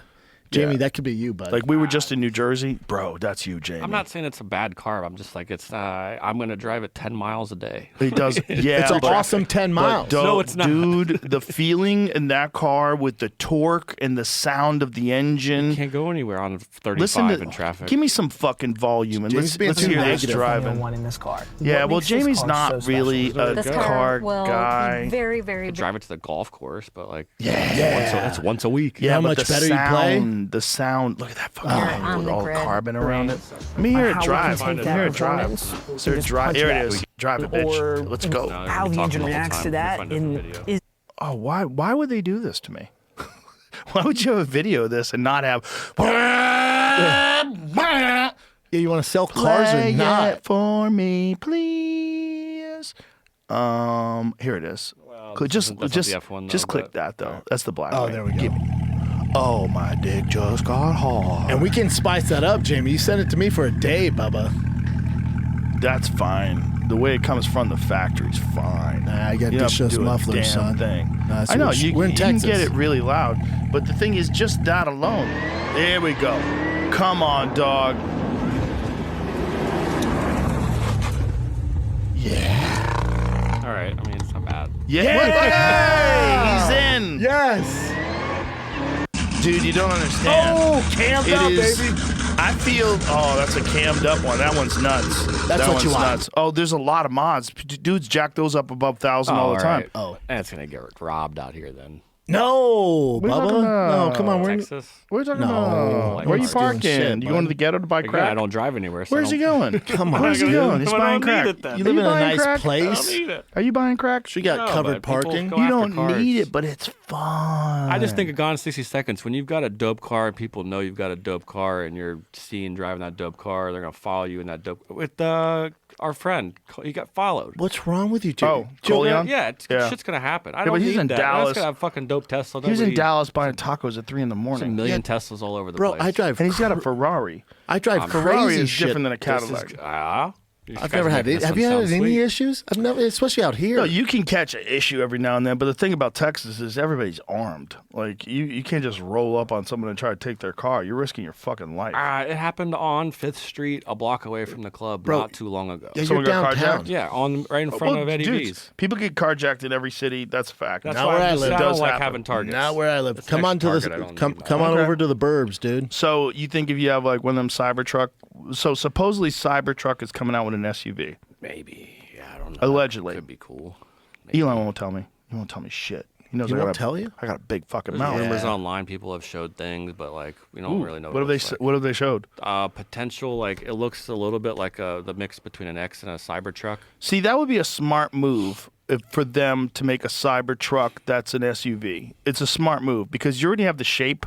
Just instead of having the pickup truck part where no one's using, Yeah, extend the seats. yeah, have the seats back more, and you could even shorten the wheelbase a little bit and make it like like one of them smaller Cadillac SUVs. You could, or you Have could it just dope say as fuck fuck. all that noise and get a Hellcat Durango because Stellantis does. The Hellcat's back, baby. Those are pretty dope. Hellcat Durangos. The Godfather of the Hellcat, Tim, is back running fucking Dodge. Yes, And thank that's why. God. Thank fucking God. Yeah, Dodge got is crushing it. They got silly with that electric thing. They had some French guy running it. Is that and what it he was? Killed, yeah, and he He killed hates all America. Facts. That's what it was. Boom. He wanted to destroy America. Facts. By That's why I killing- want Poetan to beat Rogan. It was like the most iconic American like V8 powered In a long cars time. were Dodge. Dodge Viper. Well, that's a V10. Yeah. Dodge Viper. You had, but just big engines, right? You had, gasoline engines. You had, of course, the Challenger Hellcat, Hellcat Red Eye. They crushed it. Crushed it. Are they gonna discontinue the Challenger? No, they're coming out with a gas Challenger. So they fucked up and came out with a Challenger all electric, and it ate A Charger. Wasn't it a Charger? and a Right. Challenger too. They did both, right? You can't change. Like, They're coming out with a Charger that's gas powered. yeah, the Charger's dope. I've Yeah. seen some reviews They look of pretty it. cool. It's dope. It's dope, and it's fast as fuck. Here. Now we're talking, Jamie. What do you think of That's that? not too This bad. Okay. is the A little 20. more of an SUV. Here we go. Off it's a the straight ground. Look at that, SUV. Jamie. Here you go. Golf clubs fit in there easily. Yeah, now we're talking. The Durango kept Look at that Dodge fucking afloat. engine. That's what you need, Jamie. You need a goddamn V8, like a fucking. You're gonna Hellcat. come in here with a fucking hairy chest. Fuck yeah, dude. Goddamn American. Yeah. That's what you need. That's it. Forget the Cadillac. We're onto this now. We're on to this. We're onto Well, this. I was That's also, what you need. I wasn't. This is also people love these. This is a robbery car, the Trackhawk. That's why I'm off of that. Trackhawks are great, dude. What do you There's mean, people steal There's them? not that many of them, yeah, and people are Okay. after them. How about you get a Hennessy? And tell them to leave the badges off. Hennessy's are so fucking Just have sick. Hennessy do it and leave the badges off. Bro, did you So it see? just looks like a regular one, a sleeper. I'd just be worried the whole time. Oh my Brother, God, such a what world are baby. you living in? Such a Dude, did you baby. see Hennessy did a Super Duty? Hennessy finally Oh, yeah, did a yeah, Ford yeah. Super Duty? Yeah. Fuck, I love it. Hennessy does dope shit, dude. They They do are dope great. Mustangs. They do dope Cadillacs. They take the Blackwing and fucking. See that's why with Tubi, it was like, let's see how these 4 episodes go. They do good. Do you know John? Me and him had a conversation. You should do a show with him. That's He's what great. I want to do a show with him. I want to go to Gunther. Yeah, But John's great. He's up the fucking road. he's great. I can connect you with him. He's Yeah. a good dude. He's a friend of mine. Me and him had a convo because when I was building my Raptor to get to 1,400 horsepower, I called him. Well, I'll hook you up with Gunther too. Yeah. They're great. Peter's very cool too. Durango smokes his Trackhawk. Yeah, dude. Oh, the Durango with the Hellcat. They start a Yeah, little faster, but he smokes them. yeah. And that's probably not a Hennessy one. Granted, Well, those but- it doesn't matter. I mean, they put a Hellcat in one of those fucking things. You're dealing with insane horsepower. It's so much horsepower. They're awesome, Jamie. You And get it the red, sounds the red incredible. interior. It's fucking awesome. Bro, we're salespeople. we're selling Dodge to Oh, James. that actually might have been the Trackhawk on the right. Okay, Now that I go back whichever and one look it at was. Either way, pick your It was poison. dope. Just fucking get one. I would 100% drive one of those. 100%. Fuck yeah, you I would. might get one too if you get one. Shit, Let's make it go. 3. Where do you charge it? Let's go. Charge it. How How dare you. dare you? You son of a bitch. How fucking Well, dare you. you know what, man? He's not wrong, though, with the way gas prices are. I talked to Tim Dillon today. I was on the phone with him when I He's came to great. the studio. He told me that gas is $7.90 a gallon in L.A. right now. And that's down from what it was. I was out there a month shooting a commercial, and it was up to $8.40 something. Here's what I don't understand. Are we getting oil from Iran? No, That's So Maybe 3 or 4% was from there. So They are they ju- just fucking us in the yeah, ass? they just know. Oh, Americans know if we go to war, we can increase the gas price, so Is we all that just real? go along with it. Is that real, or is it global prices went up because some of the gas can't get to where it needs to go, and so they need to make that money, so they just fuck you? Isn't it funny? Like they're like, we're gonna make money no matter what. Yeah. The American people are gonna 100%. lose money, so we make the same amount of money. And also- fuck you. Yeah. You need oil. But my whole thing is, even like when we go to war, people are like, yeah, they're just doing it for money. It's like, how much fucking money do they need? They're all rich anyway. American gas prices are rising mainly because crude oil has become more expensive due to the war with Iran and disruptions in global oil supply, plus normal seasons and cost factors in refining, distribution, and taxes. Biggest driver, crude oil in the Iran war. But what if we got all our oil from America? Which we can do. Well, if we did that, why would oil go up? Because look, it American goes fuel up prices are tied to worldwide? global Price, oil yeah. market. Well, We would that's- just start selling it. That's stupid. Yeah, the That's- market. Yeah, Market but decides. they're a bunch of crooks. They're a Well, bunch of crooks. yes. We should have a national oil company. And only sell Keep in it America. in-house. Keep Yeah. it Yeah. in-house. So no matter what right there. foul shit we Even though we're do the outside biggest, the world. companies can still sell wherever they want. Yeah. Even though U.S. is the world's largest oil producer, companies can sell oil on the global market to whoever pays the highest price. And it so fucks us. high world prices still translate into high domestic gas prices. Hey, Mr. President, please Tax fix him. that. Fucking tax him. I don't know if he can do that. They'll kill him. They tried to kill him 3 times already. You try What's to for? fuck with that oil money. Oh, and all of a sudden, President JD is crying on TV. JD. I'm gonna miss. President I'm JD. gonna miss Donald. He was a great mentor to me, and though I didn't President always JD. agree with everything he said, and I wish he didn't post that picture of him as Jesus. Dude, what the fuck are you doing? Hey, you know what's crazy to me is there's been like 3 legit assassination attempts, and it's in the news 2-3 days, and we're just like, yeah, it's crazy, and we move on. Well, dude. there was another one that barely made the news where a guy showed up and tried to attack JD. You remember that guy? No. Yeah, see? I know. This I'm guy part of the problem. showed up, I think it was at the White House. I think some guy a showed up bad at idea. the White You see this made guy it who far? just got killed or got shot in Cambridge? So this guy, he had a shootout with the cops 3 years ago, went to jail for 3 years, got out, and was walking down the street in Cambridge, just unloading his gun I on saw that. passerbys. Bop, bop, bop, bop. Yeah, just shooting random people on the street. This guy had gotten in a shootout with the cops and only did 3 years. That's insane, dude. He got a shootout with the cops. I think 20 bullets were exchanged, and he only did 3 years. Bro, here's the other problem is I saw they took again, whoever's doing these polls, you gotta be an idiot to get stopped on the street and Look at this do guy. the polls. This is wild. He's just walking down the street shooting at cars. Bro, by the way, I'm running that guy over. Oh, 1,000%. Especially if I'm in my Toyota, my Land Cruiser, where I know it's not going to mess up my car. That's insane. Meanwhile, if I was in Cambridge, though, I'd probably go to jail for life. 100%, you're fucked Yeah. for defending the public. But I saw a survey that said 1 in 4 Americans think the assassination attempts on the president are fake. I wonder what percentage think the world's flat.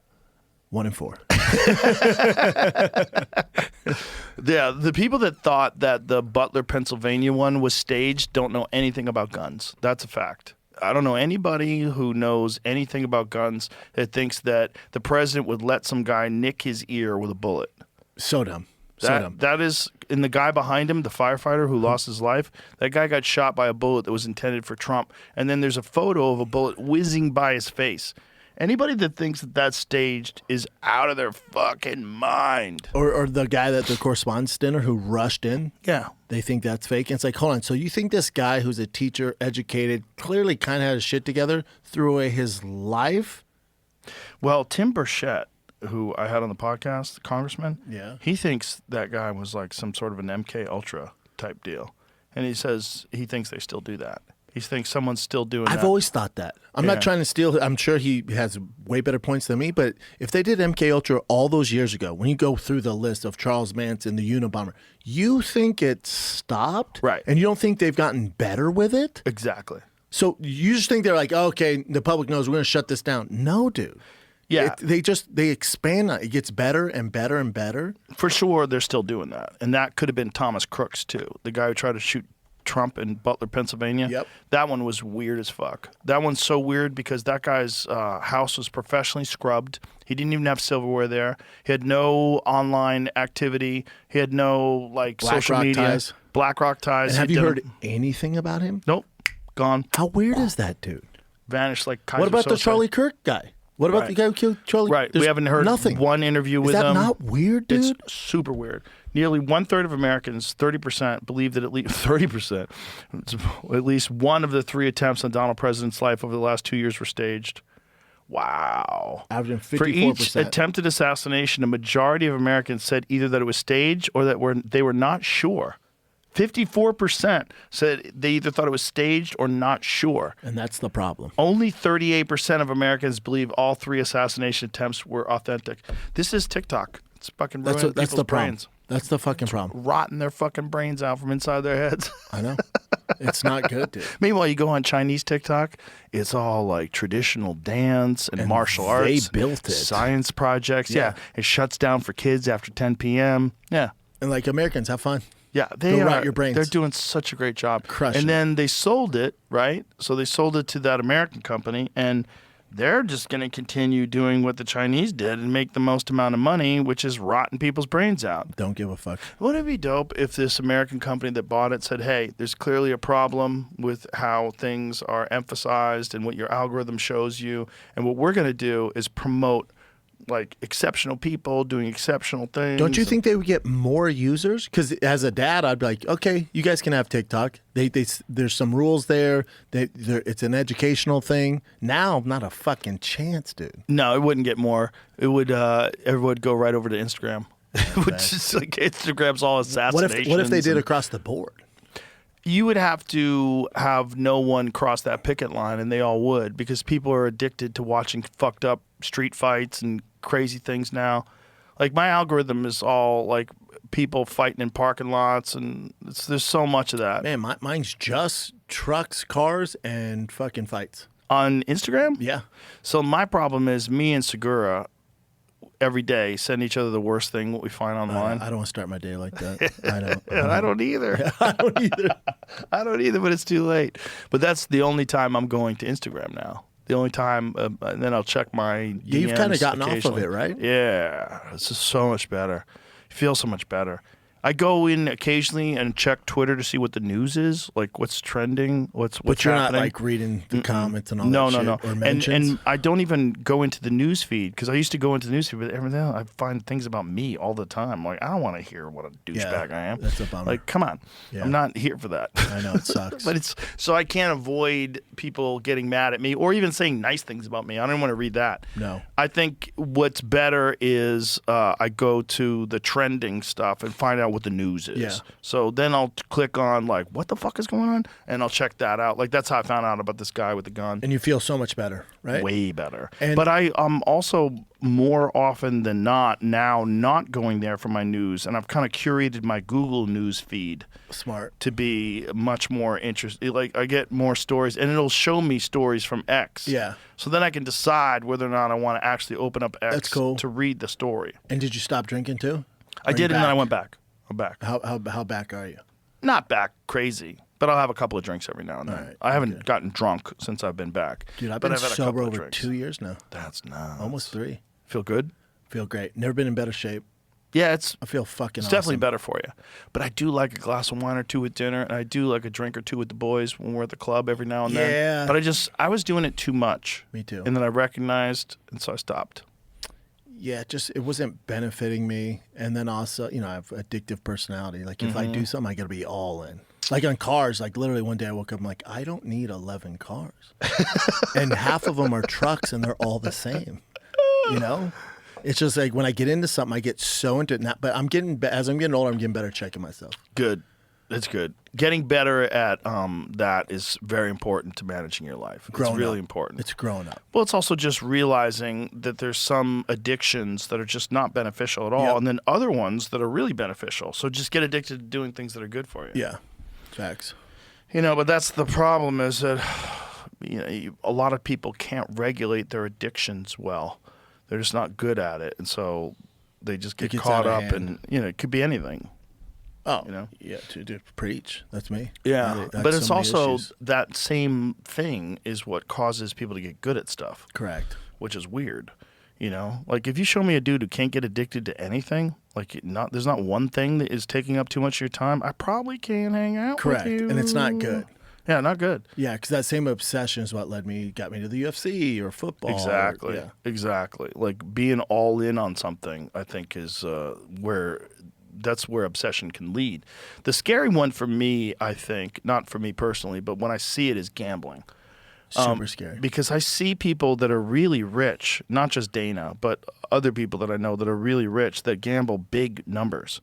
And it freaks me out, like big poker games and crazy amounts of money they gamble on stuff. And I was like, I don't like that. Like But you get your rocks off in other ways. I think for those like super rich people, like that's kind of like they can buy any car, they can buy any house, or go on any trip. In order to get their rocks off, that's how they do it. Yeah, but It's it has to be a big number Big for them number, to feel 'cause it. the juice has to be so Yeah, high. if they bet $100 on something, they don't even give a know. fuck. That doesn't mean they might not even cash that ticket. Like they don't feel it. You know how you and I are similar with obsession. Do your kiddos have that? Do you see it in anything? Oh yeah, In a they're positive way? super driven, but it's very positive. Kids imitate the atmosphere that they grow up in, Yep. and if your parents have a hard work ethic and they're disciplined and they're kind, generally speaking, that's how your kids come out. Yeah. I think that. You So just when I want see them to get shitty kids, Yeah. I genuinely think that it's at least part of it is from the parents. Dude, I coach my son's baseball and football teams. The crazy parents I deal with, buddy. Dude. And for the kid, and I try to talk to the dads because most of them respect me. So I'll go, hey, can I give you some advice, man? You gotta back off, dude. But they can't. They can't. It's that They can't, and you'd have to change who they are. And I tell them, I'm like, I'm trying to help you out here. You love baseball, whatever. You love football. Your son has told me he wants to quit. Now the reason he wants to quit is because you've made it not fun. Right. He used to love this game. When I first got here, nothing he loved more than football. Now he wants to quit because you've made it a job for him. Mm-hmm. You fucked up, dude. And who's it going to affect? A, it's going to suck for him because he likes football. You're not going to be able to watch your kid play football, dude. Well, Because it's you not decide to make just it not fun. that. You're gonna fuck up your relationship with your kid. Facts. I don't force my kids into doing it other than they have to go to school. I don't force my kids into doing anything they don't want to do. And if they're not interested in it, you don't have to do it. But find something you are interested in. That's my the thing. Whatever you're Yeah. into, let's ride. I don't give a fuck what it is. Just so happens it's baseball, football. Cool, let's ride, man. Yeah, but if you're you gonna have do a it, you gotta great do it. personality for that, and that you're very encouraging of your kids. But you're not. It's not you thinking that like your self-worth is not tied up to your kids' performance. No, you not just at want all. your kids to have fun. Yep. The problem is with some people, their kid is almost like their racehorse or something. You know what I mean? Like it's like their whole personality gets wrapped around their kid being an elite athlete. Brother, and now it's worse because especially in baseball, right? It's like it's a business now. It's over $1 billion business. So now Right. it's like there's these travel ball. When I was a kid, you have to be really fucking good. Well, now every parent wants to say their kid's travel ball. So there's the majors, and there's 2 teams of the majors. There's 3 AAA, 3 AA, 3 single A. I just want I don't need the best 10-year-old. I just want him playing. So I don't give up. He made the majors team. I don't give a fuck if it's majors, AAA, rec. We're playing wherever. Have fun. Have fun. Yeah. And Apply yourself to something. and apply yourself. And I don't give a fuck what level we're at. We'll play it all. And some of the parents, I'll come back from a tournament, they're like, "Oh, you played AA?" I'm like, "Yeah, it's baseball, man." You think he can only play majors? So what? I can sit around with a water cooler and brag to you guys? I don't Isn't give it a crazy fuck. that people like talk down about a kid who's not playing as good as other kids? Oh, it's It's wild, like, dude. what do you? But you know, it's like stage moms. You know, there's a thing like that with actors. Because to your point, their Yeah. identity's tied up in that. What they don't realize is they're fucking it all up. Oh yeah. It's all gonna get fucked up. I've seen that with a lot of young actors where their parents were like super involved in their career, and then the kid just did not want to do it anymore. Yeah. And generally, like I've seen it a few times, and one of them that I know really well, where the parents stole money from the kid. Fuck, dude. Yeah, he stole like $6 million. Jesus I'll tell you who it is Christ. after the show. That's terrible. Oh, it's awful. It's awful. It's like devastated him to find out. But it's like that's what they're doing. They're using the kid as a piggy bank. They quit working. They relied entirely on the kid, and the kid's acting. And Think the about kid's the pressure on the fucking kid. 10. Oh, I got to afford all this so we can fucking live? I know. And I'm 9? Not only that, but then, the kid starts feeling like, hey, this is my fucking money. Yeah, I'm the hell fucking yeah. man. You Macaulay don't tell Culkin. me Yeah. I can't have cereal. Go fuck yourself. Yeah. He's the Yeah. boss? Yeah, I mean, he had problems with it too. They all have problems with it. And then on top of that, it's just super unhealthy for your kid to get famous when they're 10. Horrible, man. Also for pretending. Horrible, Get famous for pretending? That's what how's that going to It's affect just your not good, personality? dude. Yeah. Well, there's a lot of parents out there, man, that just they don't understand you're developing a human being. And one of the reasons they don't understand is they're not developed well. Correct. They're fucking nuts. Or the biggest problem is usually the parents who never played. Right. And they're like, man, they'll see just a glimpse that their son has some talent, and then they're the worst. Did your kid into cars? You big time. Oh, that's nice. Big time. You got to teach them how to drive so they don't do something stupid when they get old. That's what I tell them all the time. Yeah. All the fucking time. Yeah, don't do Oh, no, anything they're going to dumb. learn how to drive a manual. It's the easiest way to your car. Jamie, you want to make sure your car doesn't get stolen? Buy a manual. The criminals these days He don't doesn't have even know how to drive manual. one. Do you know how to drive one? For sure. Oh, he's going to burn that clutch. Look at him. I haven't done it in a long time. You could figure it out, I though, in a definitely black can do it right one. now. I can do it Yeah, right now. especially if you're only driving 10 miles Oh, a you're day. the perfect Yeah, so candidate. I just don't want to. It's disappointing. Yeah, no, my It's kids so know their sad shit. right like, there. yeah, it bums me I out. mean, there's Buzzing so out, many dude. other cars in the world. It doesn't have to be that one. What do you like?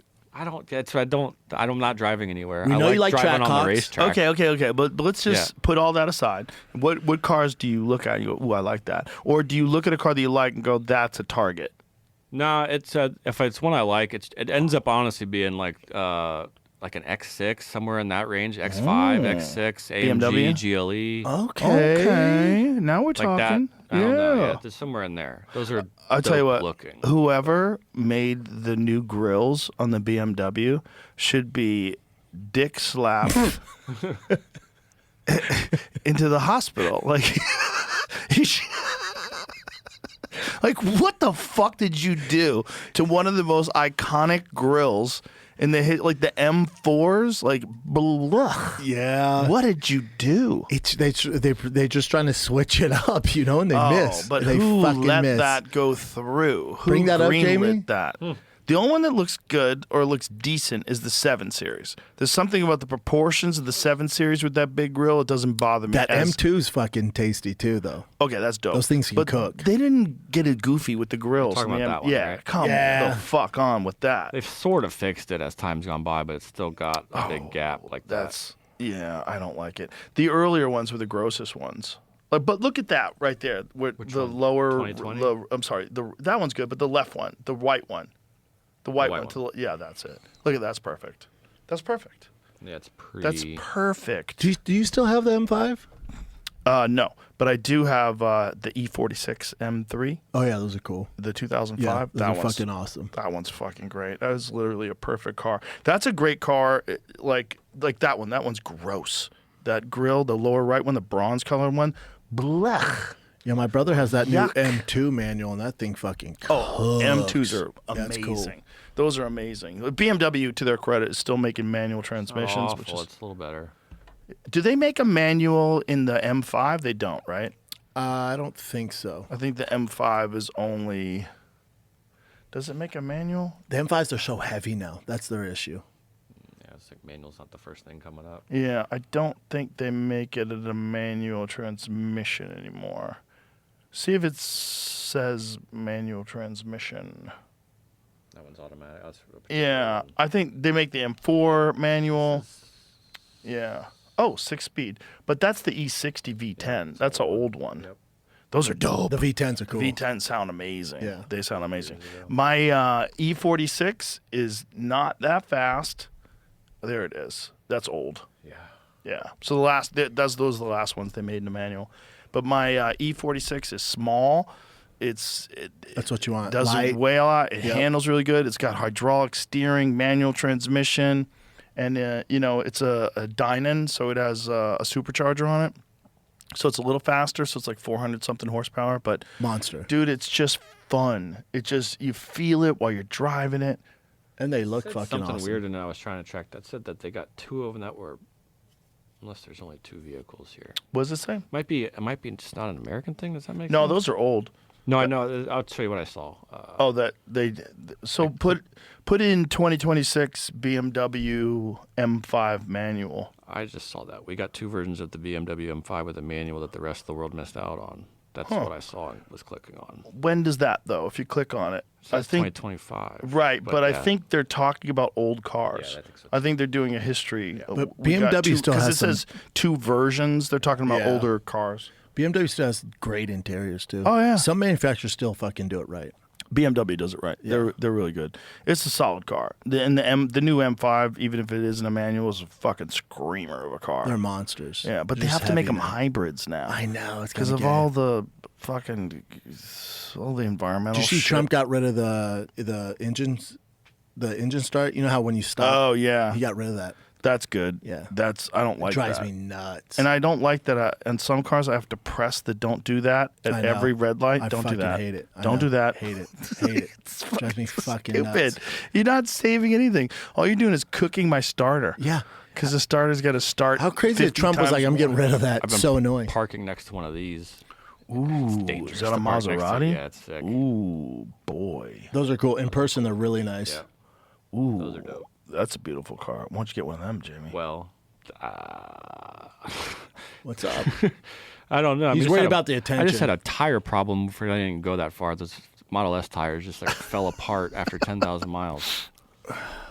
I know that fucking was do it, weird. Jamie. The maintenance thing's a The little way rough. your tires fell apart was weird. That didn't make any sense because he said he had a flat tire, and then he got to look at it, and it was like there's the wires around. He'd worn down the tread at 10,000 miles. Well, that's the problem with electric cars because they're so heavy, so you're going through tires faster. But I didn't think it would be that fast. Me 10,000 neither. miles is crazy. Jamie might be driving like a maniac. Though. fucking nutty. I bet he is. I bet it's going the sideways. around wire, corners. dude. You know, ratchet. You got to be to wear down to the wire. I think it's the weight. Yeah, it's the way. Because we looked it up and it was like 15,000 miles. So he's just a little bit more lead Heavy foot. foot. A little more lead foot. Lead foot Jamie. Just That's a your new sign name. to get out of the. As he electric gets car, older, bud. we'll start calling him lead foot Jamie. These are dope. Aston Martins are dope. Fuck Oh, yeah, bud. Now we're talking. Come on, son. Jamie. Yeah, I know. I mean, it's you not know bad some taste. good shit, dude. I Here just we don't go. like Blackwing, Cadillac. Okay. Okay, you don't like the Cadillac. Okay, that's Aston Martins fine. are fucking I hate it. awesome. Okay, it's not fine. turning it Everybody has down. different tastes. That's fine. As long as you like that. You like something. Dude, I'll go on Facebook Marketplace for you. We'll get you Trackhawks. We'll get you Aston Martins. He's got to get something. We got to get him something fun. Let us know the budget, He dude. We'll get seems, something. he seems a little hesitant. Yeah, but he does seem open to it. Yeah. Well, you drove race cars before around the Yeah, track. that's fun. I do that all the time. But you could buy a can't. car that you Well, can drive we're your gonna own. have I a don't want studio at the Yeah, track. it's more fun So- to not drive your own race car. That's true. That's true. You That's don't a worry very about good fucking it point. up. That's a good point. So your show's on Tubi. Shows on Tubi. Gearhead's Gone Wild. There's 4 episodes. And are you releasing new ones? You can binge watch all 4 of them right now. And then if the 4 do well, they're going to order a bunch more. And that's where I do Hennessy, Gunther Nice. Works. I got some big boys And lined how up. long are each show? I think they're like 28 minutes each. Yeah. Okay, cool. Yeah. And it's Gearheads Gone Wild. Yes, sir. On Tubi. On Tubi. Yep. Can This might watch be it the for first free. time I ever go to Tubi. I've never been to Tubi. Please do, I brother. did. I only heard about it like a year ago. I just found out about it 3 months ago. I just can't believe it has that many fucking. When they're like, we got to People buy our viewing it. Tubi, I'm like, okay, let's fucking do it. They've been awesome. That's great. It's easy to watch. Yeah. Well, someone's done. going to be watching it. There's that many people. But it sounds awesome, dude. It's and fun, I'm man. glad you're doing You'll something that dig you it. enjoy. Yeah, I I love definitely it. will. You know Yeah, I you'll love dig cars. it. It's our shit. All right, brother. You'll love it, man. Thanks You're for the doing best, this. brother. I love Yeah, you. Thank you. Thank you. All right. Goodbye, everybody. See you.